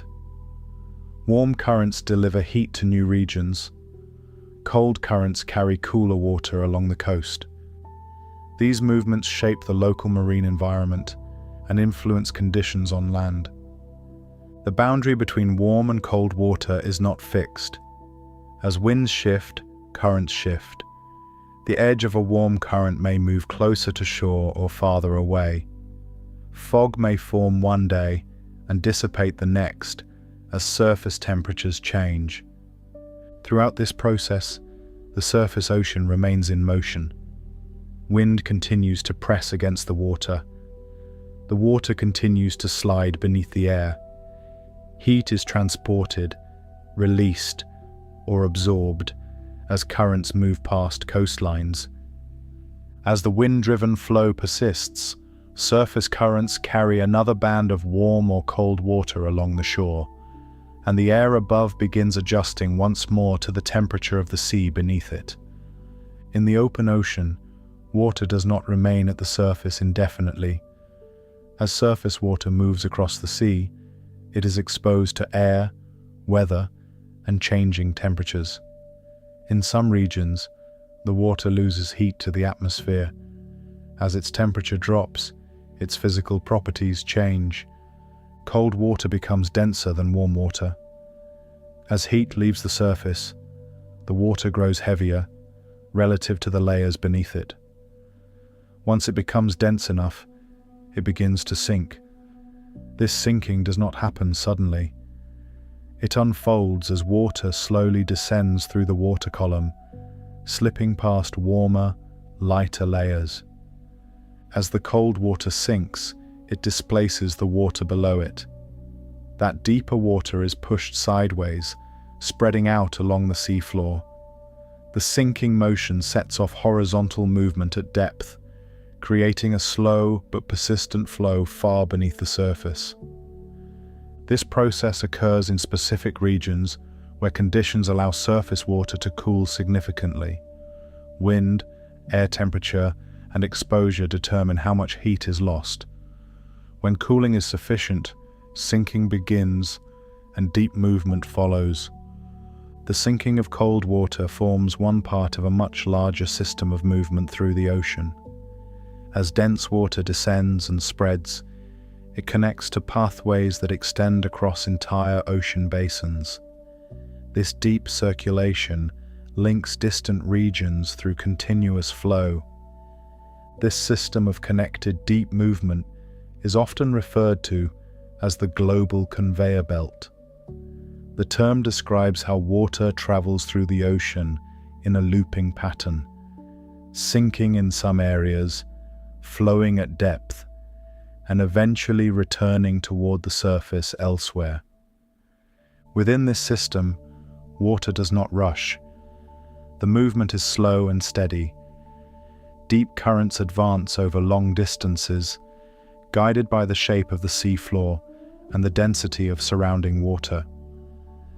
The path may take decades or longer to complete a full circuit. As deep water flows, it carries properties acquired at the surface. One of these properties is heat. Even after cooling enough to sink, the water still contains thermal energy absorbed earlier. This heat is transported along with the moving water. The global conveyor belt moves heat around the planet by redistributing this thermal energy through the ocean. As deep currents travel, they shift heat from one region to another. The movement is not confined to the surface. It occurs throughout the depth of the ocean. While this circulation continues at depth, the ocean as a whole absorbs large amounts of heat from the atmosphere. The sea surface takes in heat from sunlight and warm air. Much of this heat does not remain at the surface. It is mixed downward through currents and circulation. Oceans absorb most of the excess heat added to Earth's climate system. This absorption happens as water warms and then moves, carrying heat away from the surface. The vast volume of the ocean allows it to store large quantities of thermal energy. As heat is absorbed and distributed through the water, less of it remains in the atmosphere. The transfer of heat into the ocean reduces the immediate amount available to warm the air. This process slows the rate at which atmospheric temperatures rise. The slowing effect is not permanent. Heat stored in the ocean does not disappear. It remains within the water as circulation continues. Over time, that heat can be returned to the surface in different regions as deep water rises and mixes upward. The path taken by sinking water influences where this return occurs. As deep currents move, they eventually encounter regions where conditions allow water to rise again. This upward movement brings stored heat back toward the surface layers. As water ascends, it releases some of its heat to surrounding layers. The surface water warms as a result. Air passing over that surface then absorbs heat from the ocean, continuing the exchange between sea and atmosphere. The entire process operates continuously. Cold water sinks, deep currents flow, heat is transported, and water eventually returns toward the surface. At no point does the system stop. Each movement leads directly to the next. Because of the ocean's size, these changes unfold slowly. The transfer of heat through deep circulation takes time. The effects are spread across years and decades rather than days or seasons. As surface water cools and sinks in one area, new surface water arrives to replace it. That replacement water may be warmer, absorbing heat before undergoing the same process later. The cycle repeats across multiple regions. The ocean's ability to absorb and move heat depends on this continuous circulation. Without sinking and deep flow, heat would remain concentrated near the surface. With it, thermal energy is spread through the full depth of the sea. As deep currents continue along the sea floor, carrying cold, dense water and stored heat across the basin, surface conditions in distant regions begin adjusting in response to the movement beneath them. Along certain stretches of ocean, water that has been moving far below the surface begins to change direction. Instead of continuing along the seafloor, it starts to rise. This movement does not happen everywhere at once. It occurs in specific regions where surface water is pushed away, creating space that must be filled from below. Deep, cold water responds by moving upward. As this deep water ascends, it carries properties shaped by its time below the surface. It is colder than the surrounding surface water. It is also dense, having spent long periods away from sunlight and air. The upward movement is gradual, unfolding as water slides upward through layers above it. When the rising water reaches shallower depths, it begins to spread outward. The surface layer adjusts as the colder water arrives. Temperature at the surface drops. The physical character of the water column changes as layers that were once separated come into contact. This process is known as upwelling. It depends on the vertical movement of water rather than on changes in sea level. The rising motion occurs as long as conditions continue to remove surface water from a region, allowing deeper water to replace it. Deep water carries dissolved materials accumulated over time. As organic matter sinks through the ocean, it breaks down, releasing nutrients into deeper layers. These nutrients remain trapped at depth until physical movement brings them back upward. When upwelling delivers deep water to the surface, these nutrients arrive with it. They spread across the upper ocean as the rising water fans out. The surface environment becomes enriched with materials that were previously unavailable there. The arrival of nutrients alters conditions in the surface layer. Microscopic organisms suspended in the water encounter increased concentrations of dissolved substances. Growth accelerates as these materials are absorbed. The density of life in the surface water increases. Because of this, upwelling zones are among the most biologically rich places on Earth. The concentration of nutrients supports dense populations of small organisms. These organisms form the base of a broader system of feeding and movement in the ocean. As microscopic life increases in number, larger organisms respond. Small animals feed on the abundant material in the water. Their presence attracts still larger species. The concentration of life expands outward from the upwelling zone as water continues to circulate. The cold currents associated with upwelling remain near the surface as they spread. These currents carry both cold temperatures and nutrients along the coast or across the ocean surface. As they move, they continue supplying material to areas beyond the initial upwelling site. Nutrient-rich cold currents support productive fisheries. Fish congregate in regions where food is abundant. Schools form where conditions remain favorable. The physical movement of water shapes where these concentrations occur. Many major fishing regions depend on upwelling currents. Along certain coastlines, seasonal or persistent upwelling delivers a steady supply of nutrients to the surface. Fish populations develop in response to this repeated enrichment. Fishing activity follows these patterns. Boats return to the same regions because the water there continues to support large numbers of organisms. The distribution of fish reflects the distribution of nutrients delivered by the rising currents. As long as upwelling continues, the surface environment remains productive. The supply of nutrients is renewed repeatedly. Growth cycles continue without relying solely on materials already present near the surface.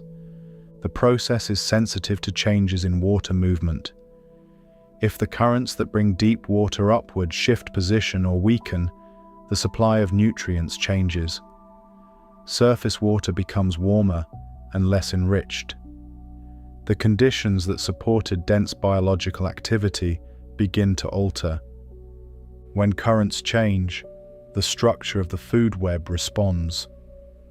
Organisms that depend on abundant nutrients encounter reduced availability.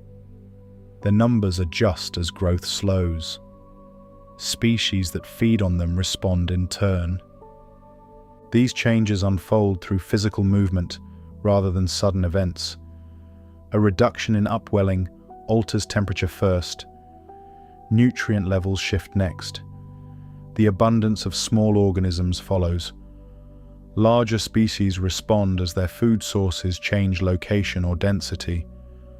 Marine food webs are connected through these layers of response.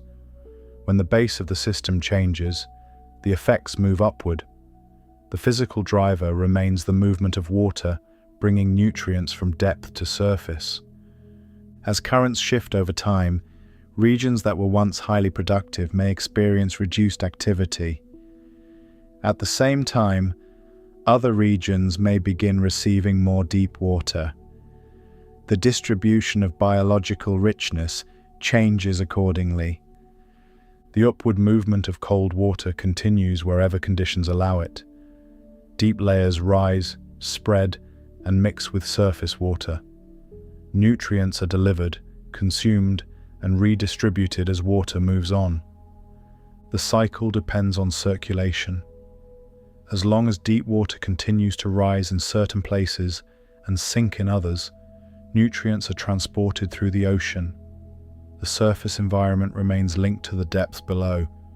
As cold, nutrient-rich water continues to reach the surface and spread outward, surface currents carry it along the coast, and organisms adjust their position and activity in response to the shifting supply beneath them. In the open water, movement begins long before any animal propels itself. Water slides across the surface and through depth, driven by currents that persist day after day. Within this moving water, tiny organisms and early life stages are already present. They do not remain fixed in one place. As the water shifts, they move with it. Many marine species release larvae into the water column. These larvae are small and lightly built. They drift rather than swim with strength. Once released, they become part of the moving water around them. Currents carry them away from their place of origin, transporting them across large distances. As currents flow, larvae remain suspended in the water. They rise and sink slightly as turbulence and density differences shift them through layers, but their overall movement follows the direction of the current. Over hours and days, they are carried far from where they began. This dispersal connects distant regions of the ocean. Larvae released along one stretch of coast may arrive at another far away. The movement depends on the speed and direction of the currents they enter. Some paths lead along the shore. Others carry larvae offshore or into different basins. Because of this, many species rely on currents to spread to new habitats. Without horizontal water movement, larvae would settle close to where they were released. With currents, they reach areas that would otherwise remain inaccessible.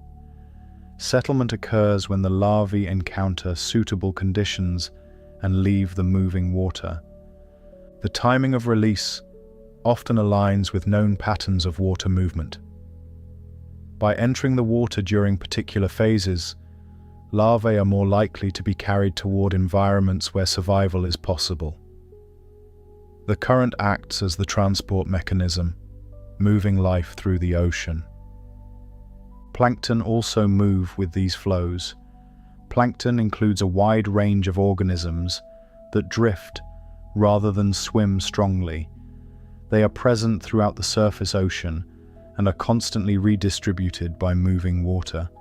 Tides influence this distribution near coasts. As the tide rises, water carries plankton landward. As the tide falls, plankton are carried seaward.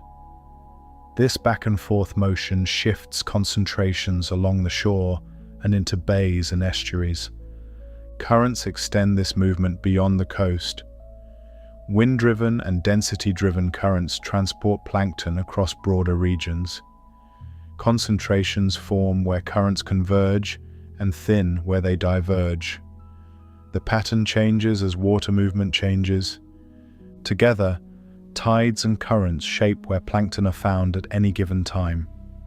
Plankton do not choose their location. They occupy the water that carries them. As that water moves, so do they. Larger animals interact with this moving environment in different ways. Some species do not simply drift. They enter currents deliberately, using them as pathways through the ocean.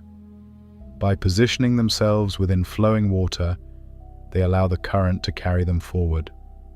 This behavior occurs during migration. Animals travel long distances between feeding, breeding, or nesting areas. Swimming the entire distance using their own energy would be costly. By riding currents, they reduce the effort required to move. Sea turtles are among the animals that use this strategy. During long journeys, they enter currents that move in the direction they need to travel. Once within the flow, they maintain position rather than pushing forward constantly. The current supplies much of the forward motion. The turtle adjusts its orientation and depth to remain within the moving water. Energy is conserved because the animal is not fighting the flow. Instead, it allows the water to transport it. As the current continues, the turtle is carried across wide stretches of ocean. Changes in current speed or direction influence the path taken. The journey follows the movement of the water rather than a straight line. Other animals use similar approaches. They enter moving water at particular times, align themselves with the flow, and travel as the current carries them onward.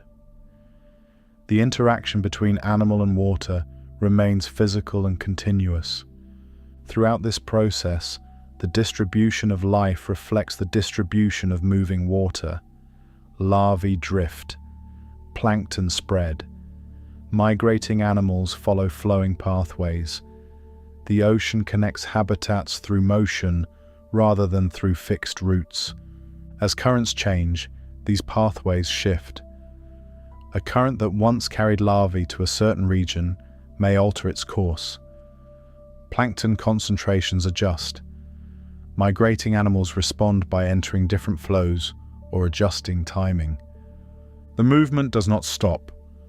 Water continues to slide across the ocean, carrying with it organisms at every scale. Some drift passively, others ride deliberately. All remain embedded within the motion of the sea. As the flow carries plankton and larvae onward, and migrating animals continue to align themselves with moving water, the distribution of life across the ocean adjusts again as currents shift and transport resumes along new paths. Along a coastline shaped by inlets and harbors, water already occupies narrow channels and basins before it begins to move. The depth within these spaces changes as the tide rises and falls. At low water, the surface drops, exposing parts of the seabed and reducing the depth available for vessels. At high water, the surface lifts, increasing clearance over shallow areas. As the tide rises, water flows into harbors through entrance channels. The depth increases gradually.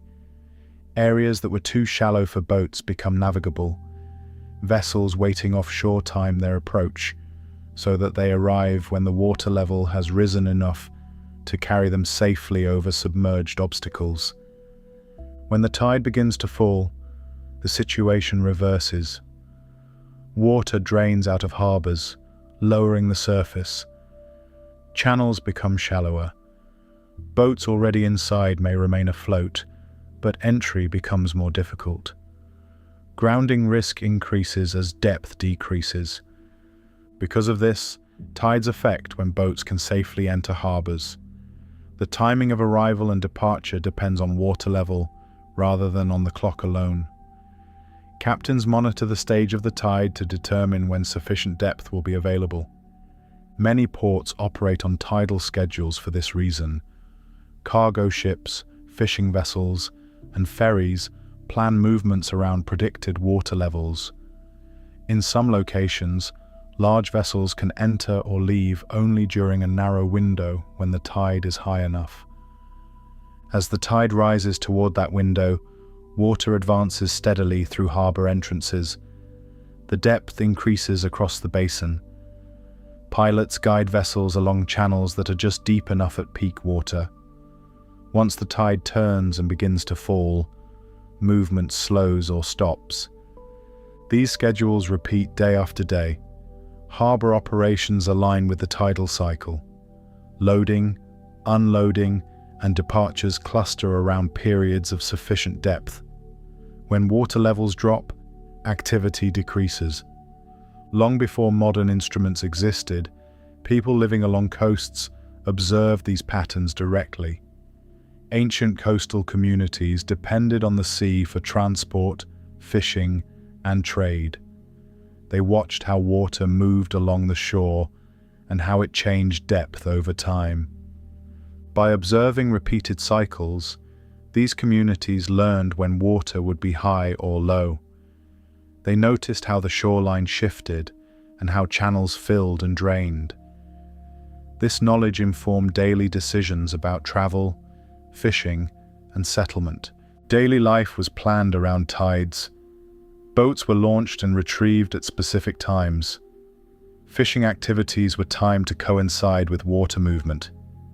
Shoreline work occurred when areas were exposed. These patterns became part of routine life. This understanding was built through experience rather than measurement. Knowledge accumulated as generations observed the same cycles. Patterns were recognized, remembered, and shared. Tidal knowledge was passed down long before modern science provided explanations. Stories, practices, and rules preserved this information. Certain times were known to be favorable for travel. Others were avoided.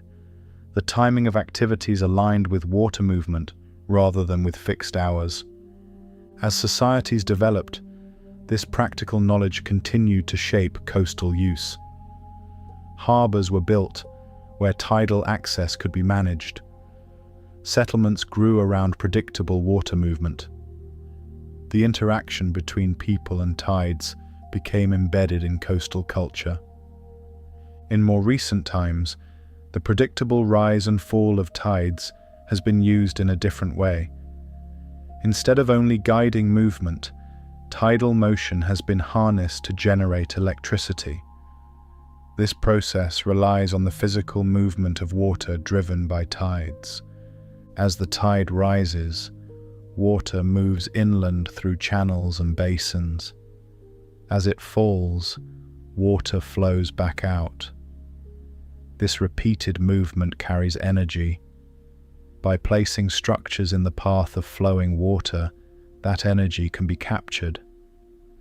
Tidal energy systems use the horizontal and vertical motion of water to turn turbines. When water flows through these devices, it causes mechanical rotation. That rotation is converted into electrical power. The predictability of tides makes this possible. Because tidal cycles can be forecast far in advance, the timing of energy generation is known. Power is produced as water moves during rising and falling tides. The amount of energy generated depends on the volume and speed of moving water. Locations with strong tidal movement are suited to this use. The same forces that fill harbors and drain them again provide the motion needed to drive equipment. As tides continue to rise and fall, water repeatedly passes through these systems. Electricity is generated during each cycle. The process depends entirely on the physical movement of water caused by tidal forces. From guiding boats into harbors to generating power, tides shape how people interact with the coast. The same rise and fall that ancient communities observed continues to influence modern activity as water moves in and out of coastal spaces with each cycle. In coastal regions where water moves in and out with force, the tide follows a schedule that can be traced in advance. The rise and fall of sea level occurs at known intervals. The direction and timing of flow repeat with each cycle. This regularity allows the movement of water to be anticipated rather than guessed. Unlike wind, which can strengthen or fade unpredictably, tidal motion follows a consistent pattern. Water begins to move inland as the tide rises, slows near its turning point, and then reverses direction as it falls. These changes occur at expected times, creating a repeating sequence of flow. This predictability makes tidal power distinct from other energy sources driven by natural movement. The timing of water flow does not depend on changing weather conditions. Instead, it follows gravitational forces that remain steady. As a result, the periods when energy can be generated are known in advance. For tidal energy systems to work effectively, the movement of water must be strong enough to turn equipment. Strong tidal currents are required to generate electricity efficiently. Slow-moving water does not carry enough force to drive turbines at useful speeds. These strong currents are typically found in narrow channels, straits, or coastal passages where water is forced through limited space. As tides rise and fall, large volumes of water move through these constricted areas. The speed of flow increases as the same amount of water passes through a smaller opening. When turbines are placed in these currents, moving water pushes against blades, causing them to rotate. The rotation continues as long as the current flows. As the tide reverses, the direction of flow changes and the system adjusts to the new movement. Placement of these systems requires careful consideration. Marine environments already support a wide range of life. Introducing structures into moving water alters local conditions. Water flow is redirected. Turbulence increases around obstacles. Organisms encounter new physical barriers. Careful placement is needed to avoid harming marine life. Turbines must be positioned where they do not block migration routes or disrupt feeding areas. The spacing between devices influences how water moves through the area. Adjustments are made to minimize interference with existing movement patterns. The same currents that can drive turbines also move objects suspended in the water. Floating material travels with the flow. Small items drift across the surface, guided by the direction and speed of currents. Over long distances, currents help disperse floating debris across oceans. Material released in one location does not remain there. It is carried along pathways formed by persistent water movement. The journey may take months or years. As debris moves, it encounters regions where currents converge.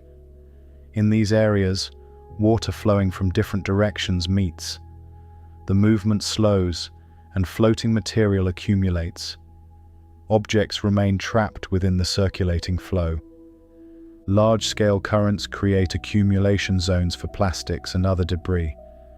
Floating material gathers within these zones as currents continue to loop around them. The debris remains concentrated rather than dispersing evenly across the ocean. The presence of these accumulation zones reflects the structure of ocean circulation. Currents do not move randomly. They follow repeating paths shaped by wind, rotation, and basin boundaries. Debris follows these same paths, responding to physical movement rather than intention. As tidal energy systems are placed in moving water, they operate within this broader context of circulation. Currents continue to transport material past them. Debris moves with the flow. Marine life moves through the same water.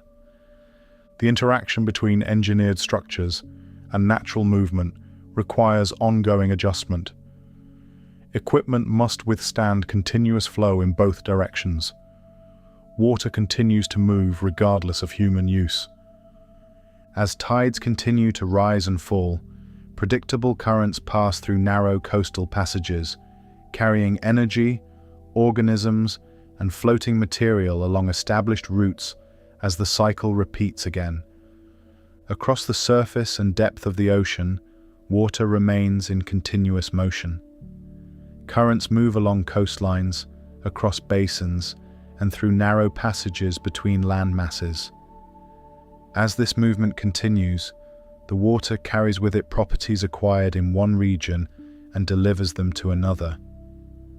One of the properties transported by currents is heat.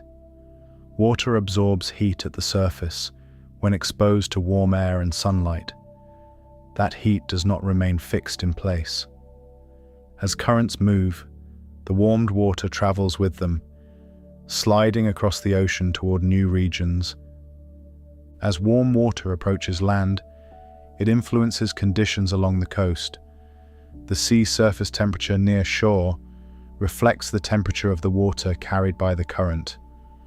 When warm currents flow past a coastline, the water remains relatively mild. Air moving over this water absorbs heat. As wind carries that air inland, temperatures along the coast increase. The warming does not occur suddenly. It builds as air repeatedly passes over warm water delivered by the current. Because of this, coastal climates are often milder than inland climates at similar latitudes. The ocean supplies heat through moving water, moderating temperature extremes near the shore. The effect persists as long as the current continues to transport warm water past the coast. Cold currents produce a different pattern. Water arriving from cooler regions lowers sea surface temperatures near land. Air passing over the cooler water loses heat. When that air moves inland, temperatures along the coast decrease relative to surrounding areas. The presence of these currents shapes regional climate patterns. Warm and cold currents run along different coastlines, influencing temperature and atmospheric conditions through physical contact between moving water and air.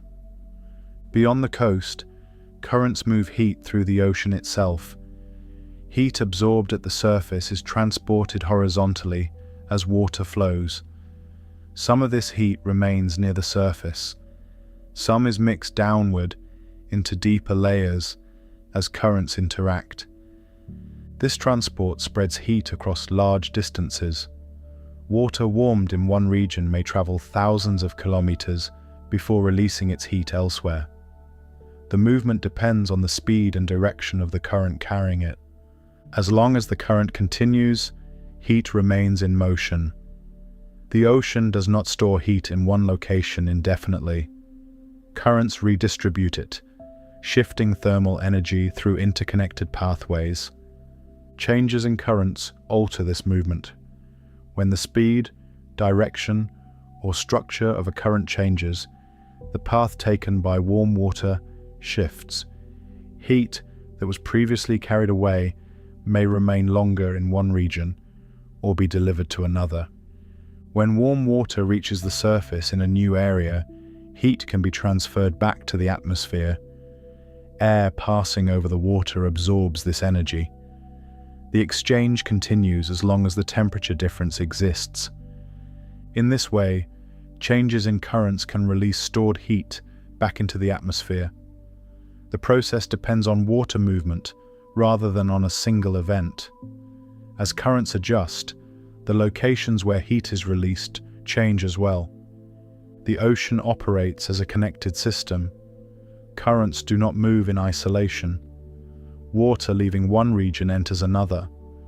Pathways link basins together through continuous flow. As water travels, it carries heat along these connections. What happens in one part of the ocean influences conditions elsewhere through the movement of water. Heat absorbed in one basin can affect atmospheric conditions in another. Currents connect distant parts of the ocean into one system. Flow patterns join separate regions into a single network of movement. Changes in one area propagate through this network as water continues to circulate. The regulation of climate emerges from this ongoing transport. Heat is absorbed, moved, released, and redistributed as currents flow. The process depends on continuous motion rather than static conditions. As currents continue to carry water along established routes, heat moves with them. Coastlines respond to the temperature of passing water, and the ocean remains linked across vast distances through the steady motion of its circulating system. Along the boundary where land meets sea, solid ground already exists in a particular arrangement. Rock outcrops extend into the water. Sand lies in layers shaped by earlier movement. The surface of the coast holds a form that reflects past interaction with the ocean. As the tide rises and falls, water moves across this surface and begins to alter it. When the tide advances, water flows toward the shore. It spreads across beaches, climbs against cliffs, and fills gaps between stones.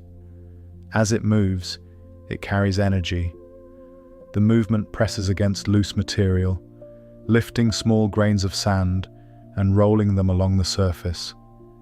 Heavier material remains in place, while lighter particles shift position. As the tide reaches higher levels, waves act on areas that were previously dry. Water strikes rock faces and seeps into cracks. Sand is stirred and suspended in the moving water. The surface of the shore becomes active as material is set into motion. When the tide turns and begins to fall, water drains back toward the sea. The direction of movement reverses. Sand that was pushed inland may be pulled seaward. Particles lifted during the rise are carried away during the retreat. The surface is reworked as material shifts position again. This repeated movement influences erosion patterns. Areas exposed to frequent water movement experience gradual wear. Rock edges are smoothed. Loose material is removed or redistributed. The pattern of erosion depends on how often and how forcefully water moves across a given area. Where water flows repeatedly, material is carried away over time. Where flow slows, material settles. Sand accumulates in some places and disappears from others. A beach that gains sand during one phase may lose it during another. The placement of sand reflects the balance between incoming and outgoing movement. During rising tides, sand may be pushed higher onto the beach. During falling tides, it may be drawn back toward the waterline. Over many cycles, these shifts alter the shape of the shore. Because of this constant adjustment, the shoreline is never truly fixed. The boundary between land and sea shifts with each tide. Even when the overall position appears stable, small changes occur continuously beneath the surface. Every tide reshapes the coast in small ways. A single cycle may move only a thin layer of sand or smooth a rough edge slightly. These changes are subtle, often unnoticed from one day to the next. Over time, they accumulate. Currents associated with tides contribute to this process. As water moves along the shore, it transports material sideways. Sand grains roll and slide along the beach, shifting from one section to another. The direction and speed of this movement depend on the stage of the tide. In narrow areas or around headlands, water accelerates. The increased flow lifts more material. In sheltered areas, water slows, allowing particles to settle. These variations create uneven patterns of erosion and deposition along the coast. The process does not stop. Each rising tide repeats the movement. Each falling tide rearranges material again. The same grains may be lifted and set down many times before finally coming to rest in a new position. The quiet nature of this work makes it easy to overlook. There is no single moment when erosion occurs.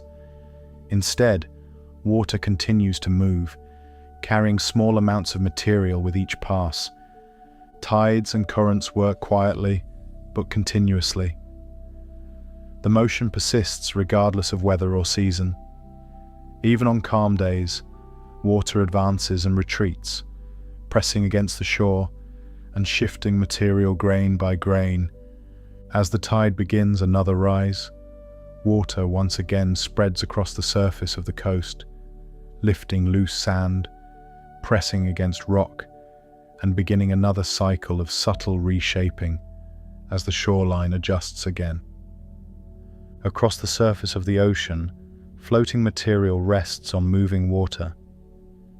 Pieces of debris remain buoyant, supported by surface tension and density differences between water and the material itself. Once afloat, these objects do not remain where they enter the sea. They move as the water beneath them moves. Currents carry this floating debris across long distances. Surface flow slides beneath the objects, pushing them forward. The debris does not need its own force of motion. As long as the current continues, the material travels with it. The movement begins near the point of entry.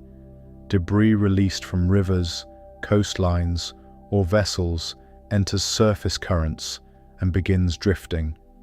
Over days and weeks, it is carried away from its origin. The direction depends on the path of the current it enters. As currents extend across ocean basins, debris follows those routes. Objects drift along curved paths shaped by wind-driven flow and rotation. Some travel toward open ocean, others are guided along coastlines. The journey continues as long as the material remains afloat. Where currents converge, water movement slows. Surface flow from different directions meets, and the forward motion diminishes. Floating debris entering these regions accumulates. Objects circle within the converging flow rather than dispersing outward. These convergence zones form accumulation areas for plastics and other debris. Material remains trapped within looping currents, circulating repeatedly through the same region. Over time, the concentration of debris increases as more material enters and remains. The formation of these zones depends on the structure of large-scale currents. Persistent flow patterns create areas where water gathers and recirculates. Floating debris follows the same physical rules as the water beneath it. By observing the paths of currents, it becomes possible to anticipate where debris will move. Understanding currents helps predict where debris will travel. When the direction and speed of flow are known, the likely destination of floating material can be traced. This prediction relies on physical movement rather than guesswork. Currents follow established routes shaped by wind, rotation, and basin boundaries. Debris follows these routes as long as it remains on the surface. The same currents that transport debris also carry heat stored in the ocean. Water absorbs heat at the surface when exposed to warm air and sunlight. That heat remains within the water as it moves. As currents flow, they transport this stored heat across the ocean. Warm water travels from one region to another, carrying thermal energy beneath the surface. The movement occurs alongside the transport of floating material. Oceans absorb most of the excess heat added to Earth's climate system. The absorbed heat does not stay in one place. It becomes part of the moving water, redistributed through surface and deeper currents. As water-carrying heat moves, it influences temperatures along its path. The same current that carries debris toward a convergence zone may also be moving warm water toward or away from a region. Both properties travel together within the flow. The redistribution of heat follows the same physical pathways as the redistribution of debris. Changes in current direction alter where both materials go. When currents shift, the location of accumulation zones and the pathways of heat transport shift as well. Floating debris continues to move as long as the surface current persists. Heat remains within the moving water as long as it is not released to the atmosphere. Both follow the motion imposed by circulation. The ocean surface remains in motion. Currents slide beneath floating objects and through layers of water carrying stored heat. The transport does not stop between cycles. It continues as water flows across basins. As surface currents guide debris toward convergence zones and carry heat through the ocean, floating material and thermal energy remain embedded within the same moving system, following the pathways set by circulation as the flow continues onward. Across the ocean, water occupies connected spaces rather than isolated compartments. Broad basins open into one another through passages between continents, around island chains, and across submerged ridges. Water flows along these routes, following paths shaped by depth, boundary, and rotation. As it moves, it does not stop at the edge of a map. It continues onward into adjacent regions. Currents carry water from one part of the ocean into another. A mass of water that leaves one basin enters the next, maintaining motion through the connection. The flow does not break at basin boundaries. It follows continuous pathways where the seafloor allows passage and the surface remains open. As water travels, it brings with it physical properties acquired elsewhere. Temperature differences persist as the water moves. Salinity variations remain embedded within the flow. Momentum is carried forward as moving water pushes into new areas and displaces what was already there. These connections mean that the ocean functions as a single linked system. A change introduced in one region does not remain confined to that region. As currents continue their movement, altered water is transported outward along established routes. When water in one basin becomes warmer or cooler, that condition is not stationary. The affected water enters surrounding circulation. It moves across boundaries and into neighboring basins. The change arrives physically, carried by the mass of moving water itself. This transfer unfolds gradually. Currents advance over long distances at measured speeds. The effect of a change spreads outward as water continues to flow. Over time, the altered water interacts with other water masses, blending through mixing and contact. Because of this movement, what happens in one ocean basin can affect another. The connection is not abstract. It occurs through direct physical transport. Water arriving from elsewhere introduces its properties into a new environment, modifying local conditions through presence and contact. Near coastlines, this connected movement meets the land. The shoreline marks where moving water encounters solid ground. This boundary shifts with the tide, As water level rises, the shoreline moves inland. As water level falls, it retreats seaward. The position of the shoreline changes repeatedly. With each tidal cycle, water advances across the same surface and then withdraws again.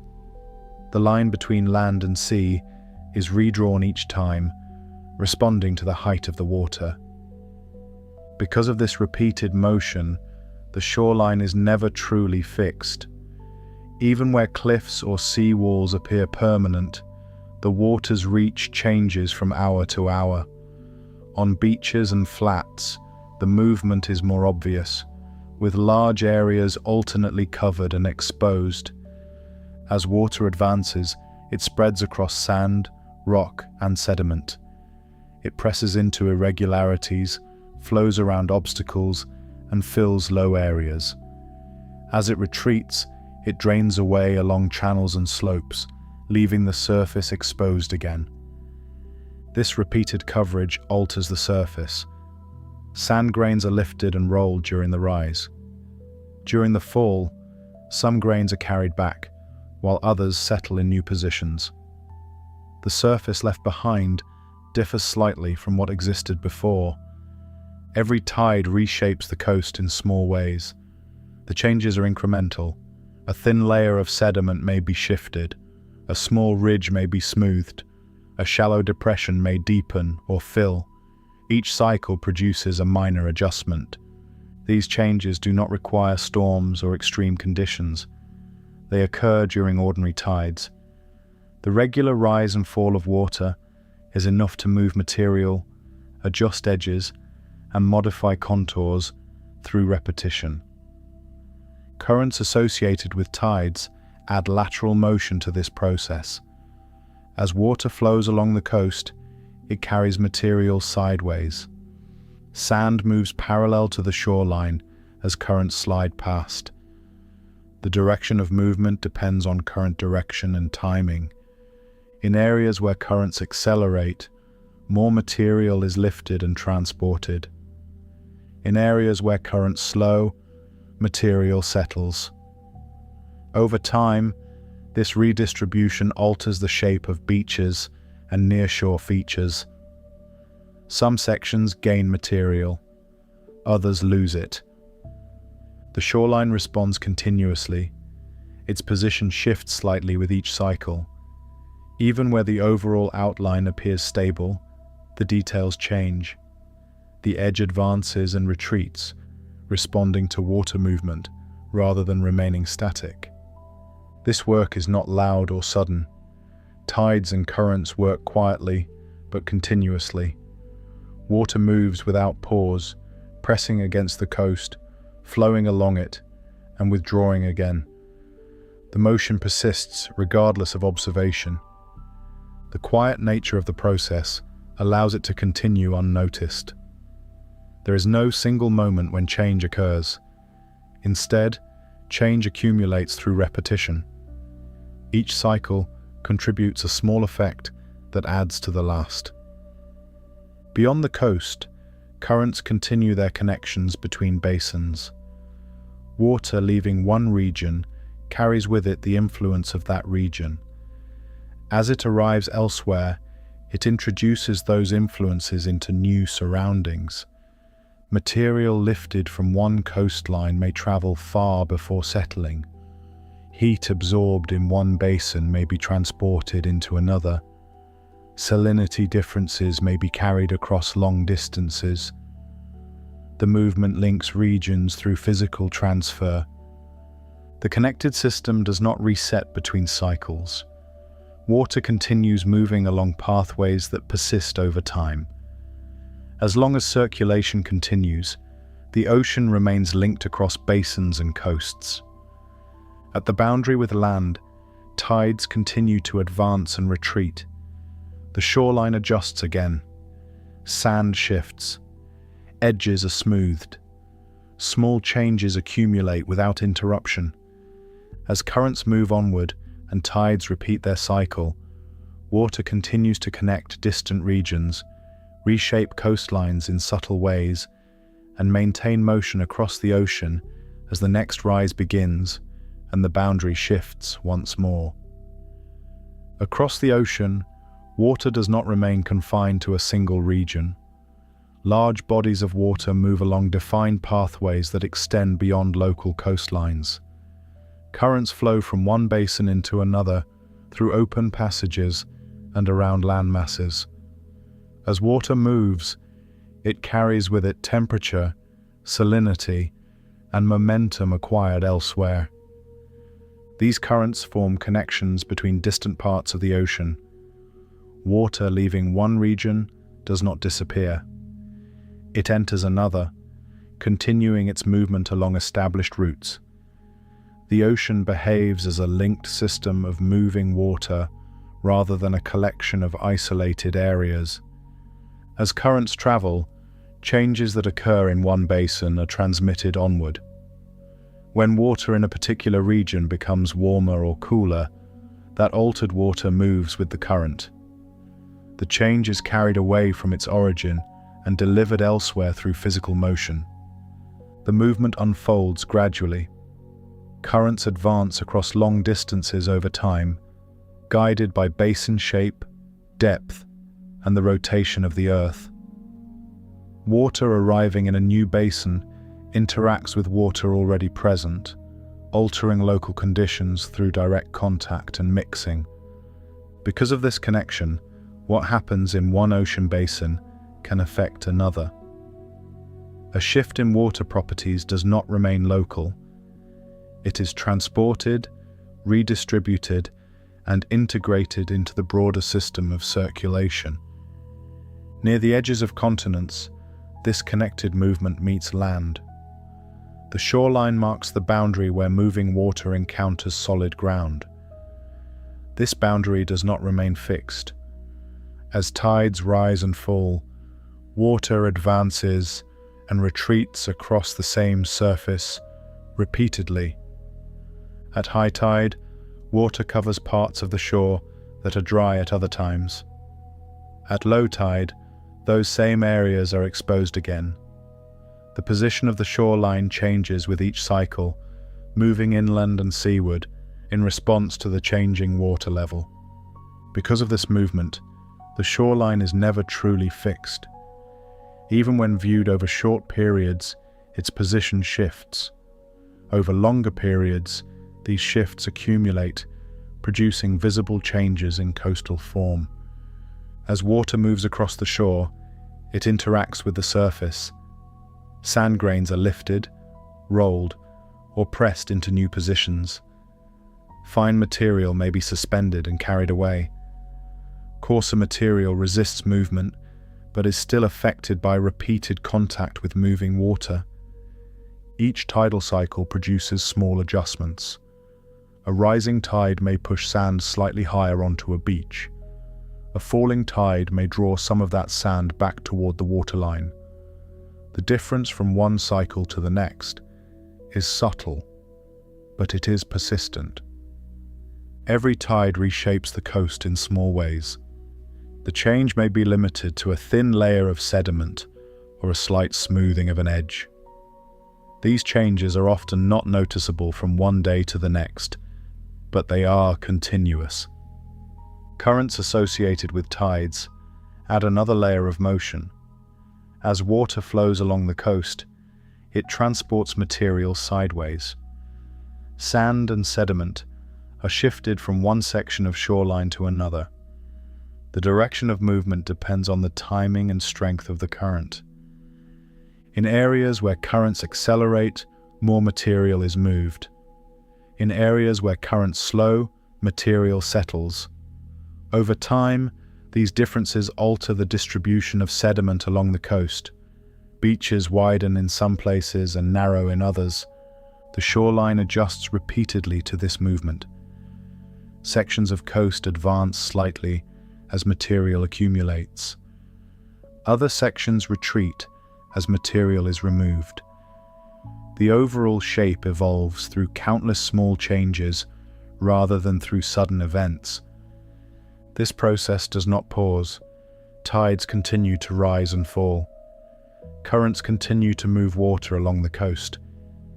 Even during calm weather, water remains in motion, pressing against the shore and shifting material incrementally.